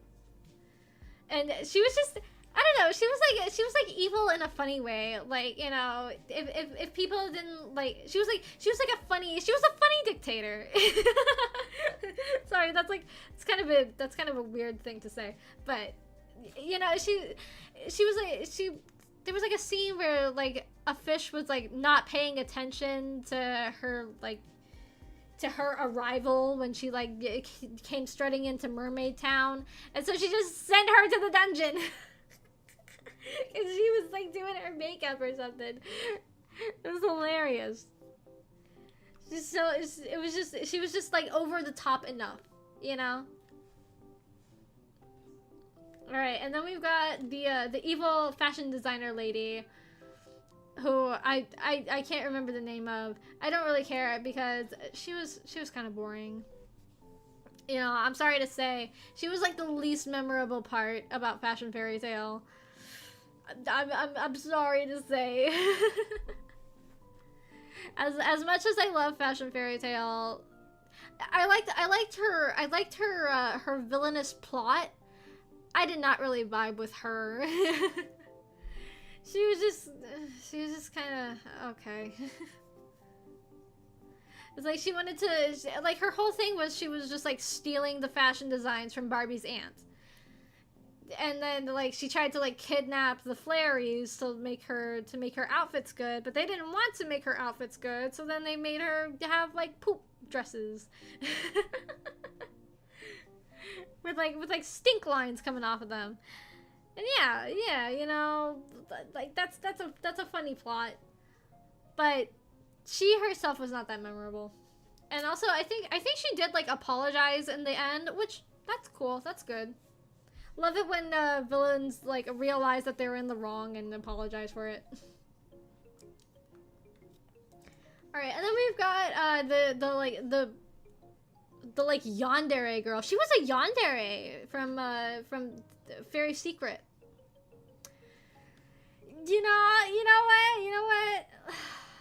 I don't know. I'm conflicted because I feel like the Fairy Queen was more of a villain than she was. Even though she was like being manipulated into it. Again, I feel like she was definitely like yandere type character, you know, because like she poisoned the queen because she was in love with the guy that she was in love with. Like, that's crazy. that's a yandere tactic if I've ever heard of one. Let me tell you.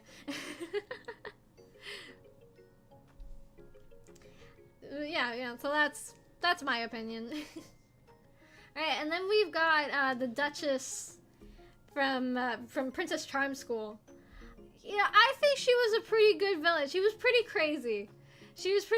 I feel like some part of me feels like her whole revealing of the evil thing that she did at the end was like kind of forced, but at the same time I could kind of see it as her just like just getting like so fed up with everything up to the moment where like her daughter like refused the life that she was trying so hard to push her into, that she just like the mask just like slipped, you know.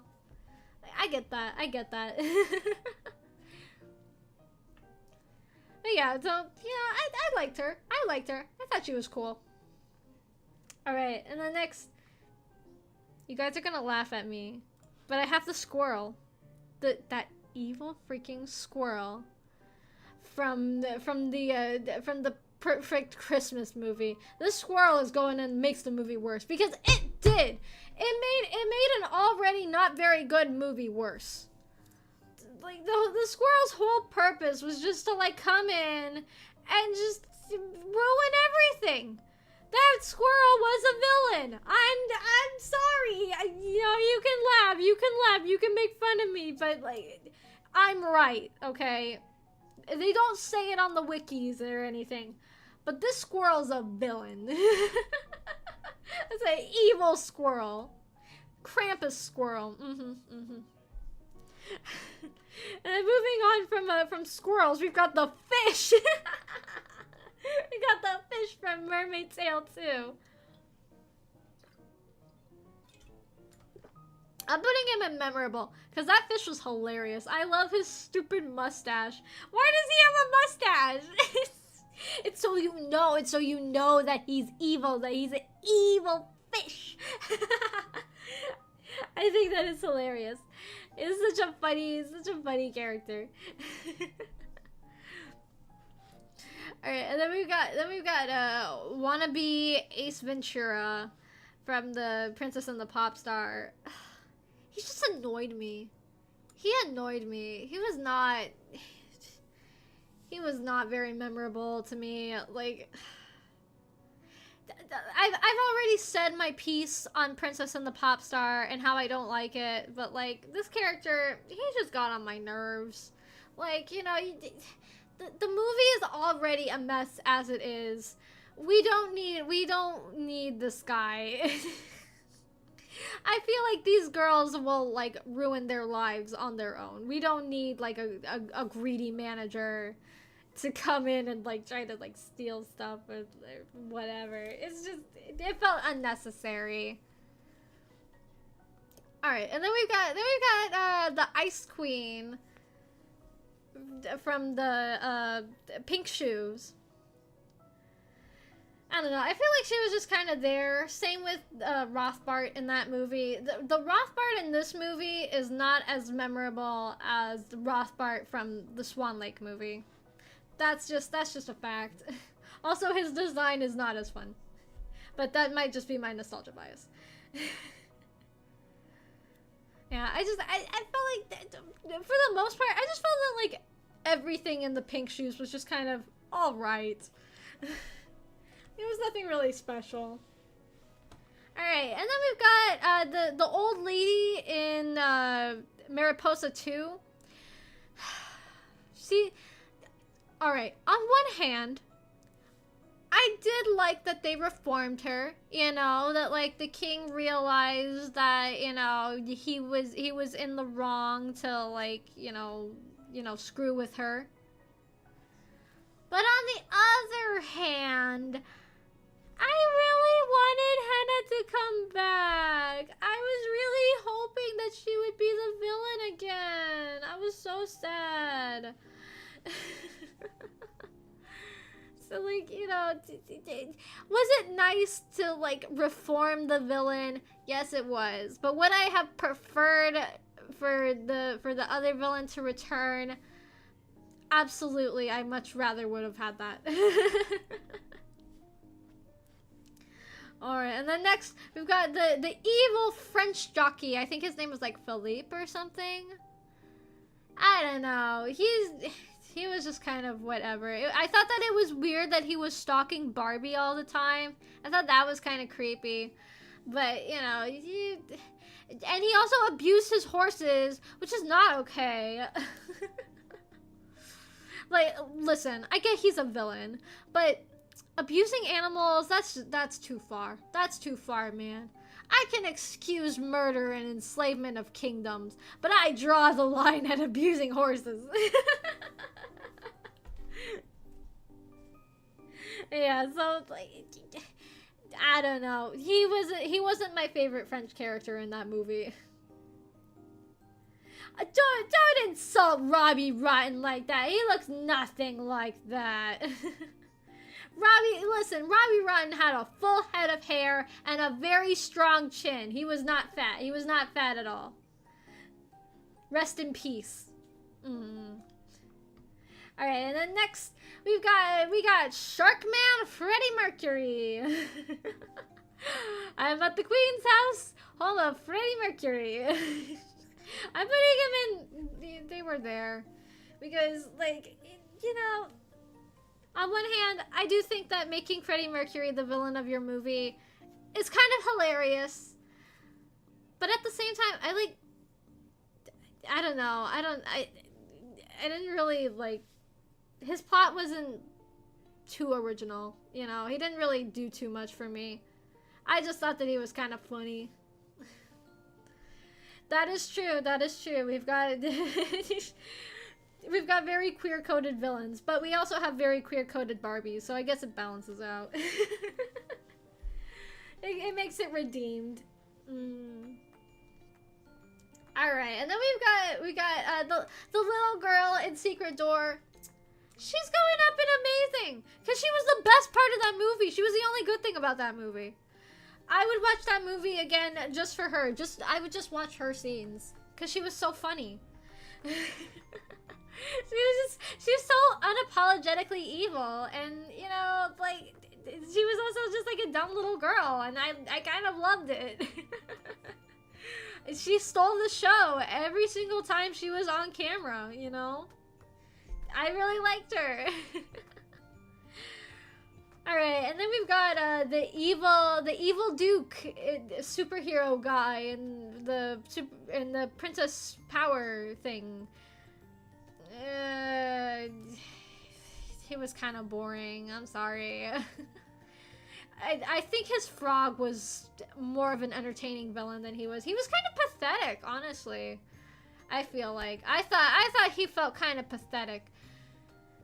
It's like he has this stupid little frog henchman that just keeps on like screwing up his stuff. Like, don't you have like a container you can put your frog in?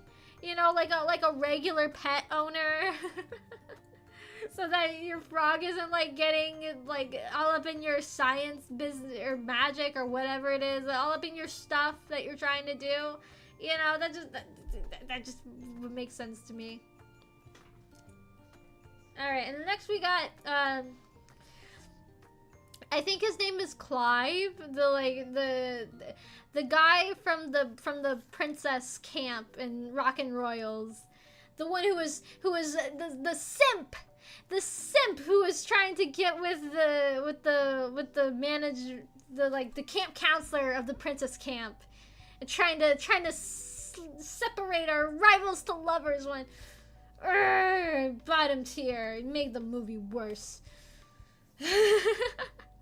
I do think he was kind of unnecessary. I think that the two camp counselors had like they had a perfectly fine connection without the simp getting in the way.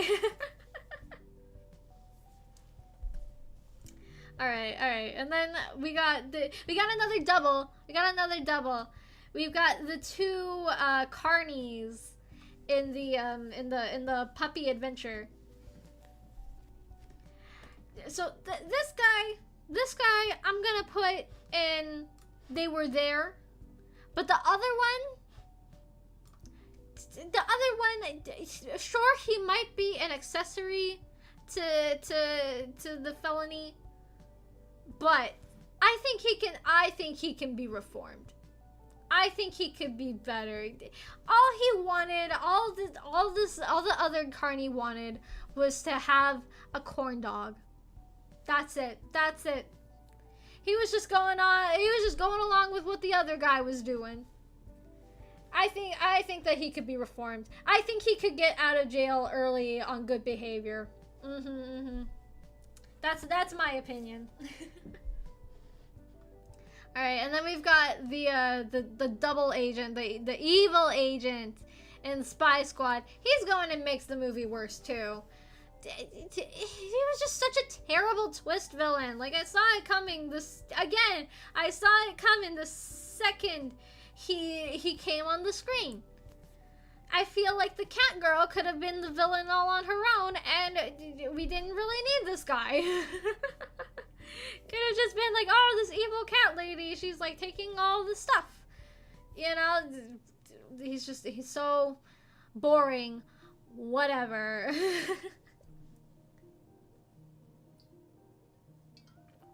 All right. Then we've got the like King Constantine. I think that's his name.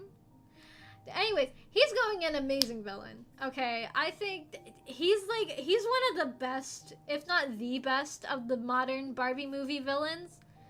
And I was so shocked because it was such a refreshing change of pace. It's like after like, you know, his whole thing was that he was trying to like shock the universe back into like shock the stars back into working and like and glowing and stuff so they wouldn't go out. But then, like, when Barbie came in and showed him, like, no, this is hurting the galaxy, actually. And she ended up, you know, saving the day, of course. You know, he was like, you know what, Barbie? I don't agree with you. I don't necessarily like you or approve of your methods. But, you know, I respect what you did. And, like, I feel like that's such a mature take, you know? Like, normally any of these other villains would have just, you know, been like, no, my way is the right way. Screw you. I'm gonna do what I want. But no, he was like, you know what? I was in the wrong on this one, Barbie. You were right, and, you know, I respect you for that. And I like that. I like that. We need to have more villains like that, just like in general. You need to have more villains that, like, accept when they're in the wrong. And, like, he also wasn't, like, immediately, you know, like, kissing her feet at the end, you know, because she was, like, you know, he was still, like, you know, I don't particularly like you, and that's okay, because, you know, in the real world, you're not gonna get along with everybody. That's just how things work. And I think I do think that Starlight Adventure is one of the better Barbie movies, especially for that. I just really like it. All right, and then we've got the virus from the video game Hero, which I'm gonna put them in They Were There, because, like, I don't know, the viruses weren't really a character until the very end. They were like a mix of, like, the Rabbids and the Minions in the second Despicable Me movie, you know, when they turn the Minions purple. It reminded me of that. Yeah, they were more just there to, like, get the plot moving. Nothing to write home about. Also, like, a mixture of, like, the Wreck-It Ralph. It felt very, like, Wreck-It Ralph 2-esque, which I think this movie actually came out before Wreck-It Ralph 2, if I'm not mistaken. I could be wrong. Don't quote me on that. But yeah, and I did not like that the villain was defeated by Just Dance ad placement. But, you know what? Oh, well. Alright, you know what, and then we got Marlo from both the Dolphin Magic and Mermaid Power, and you know what? I'm putting her in Reformed, because the second movie, I think she was reformed. You know, I feel like the first two movies, she especially the first movie, she was a bit of a Karen, you know. A little bit excessive in her, like, obsession with, like, capturing, like, rare sea life. But then, like, I feel like Mermaid Power kind of, like, humanized her, and, like, you know, the reason why she's, like, so obsessed with mermaids, and, like, it's because she wants to be a mermaid, and, you know, like, that's you know, I can see where that line of thinking, where, you know, that stemmed from that sort of feeling that she had. So, you know, like, I kind of do get that. But, you know, at the same time, I feel like they kind of forgave her really easy, because she did try to kidnap Barbie's little sister. That was kind of messed up. So yeah, that's my feeling. All right, then we've got the I forget his name, like Julian or something. The prince from the Princess Power, not Princess Power, the Princess Adventure. That's what it's called. God, he could never be Preminger. I don't think he made the movie worse. In fact, I do think that adding like an actual villain to the movie made it at least somewhat better. But this man could never be Preminger. Never. Not in a million years. Could never, not even close to Preminger's level. Never. Alright, and then we've got the cruise ship worker guy that just hates kids for some reason. You know what? He didn't make the movie worse, but it was weird that he, like, why would you be working on a cruise that has, like, kids sections when you hate kids? Like, I don't know. He was just kind of a weirdo. Like, he was always trying to get kids in trouble for no reason. Like, I don't know. I feel like this guy needs to have his, like, browser history checked. And not for the reasons you would think. I feel like this guy needs to be, like, heavily monitored. You know, if he's just like randomly, like, attacking children for no, and like getting children in trouble for no reason. Like, that's creepy. That's weird. I don't like him. And then we got William Afton. Oh yeah, he was the tiki guy in Chelsea's Dream. Yeah, we got William Afton. It's not William Afton, but I don't know. He gives me William Afton vibes. Yeah, he's from the Big City, Big Dreams. I'm putting him in. He was there. It was like he felt. I don't know. He just felt like he was there. Like I don't know. I feel like the movie could have been like just fine without him. You know. But I don't know. I guess he was like the whole reason why Barbie got put in, like, or what? Excuse me. He was the reason that she got kicked out, was because he lied so that his daughter could win the, like, talent show or whatever. Because he knew that she was better. I don't know. It's just kind of like it's. I feel like it's better than saying mid, because, like, you know, they were there. They were a villain. It's just my feeling of, like, they didn't, like, really leave a lasting impression on me, you know? Which I guess you could say that also about Who, but I would say They Were There was at least a little bit better, because I at least remember them. I remember what they did. I remember, for some of them, I remember their names. Not all of them. All right, and then we've got the mean girl mermaid bully from the Mermaid Power. She didn't need to be there. They didn't need to make them, like, they didn't need, like, the mermaids to, like, hate on the land people, you know, like, they had enough problems. Though I will say, I'm pretty sure the main villain of that movie was just littering. It was pollution in the ocean. And microplastics. Oh my god, could you imagine how many microplastics these mermaids must eat on a daily basis? That's crazy. And then last, but definitely not least, even though I might have forgotten to put him on the list. We got Will Ferrell, the CEO from Barbie. Oh man, where am I gonna put him? I'm stuck between putting him in memorable and they were there, because he was definitely there. He wasn't like a huge part of the movie, I feel like. But, you know, like, I don't know. I don't know. I think I'm gonna put him in they were there, because like it really wasn't the point of the movie, you know. He was just really more of like a side character that did like the bad of trying to like keep Barbie in a box. You can't put labels on her.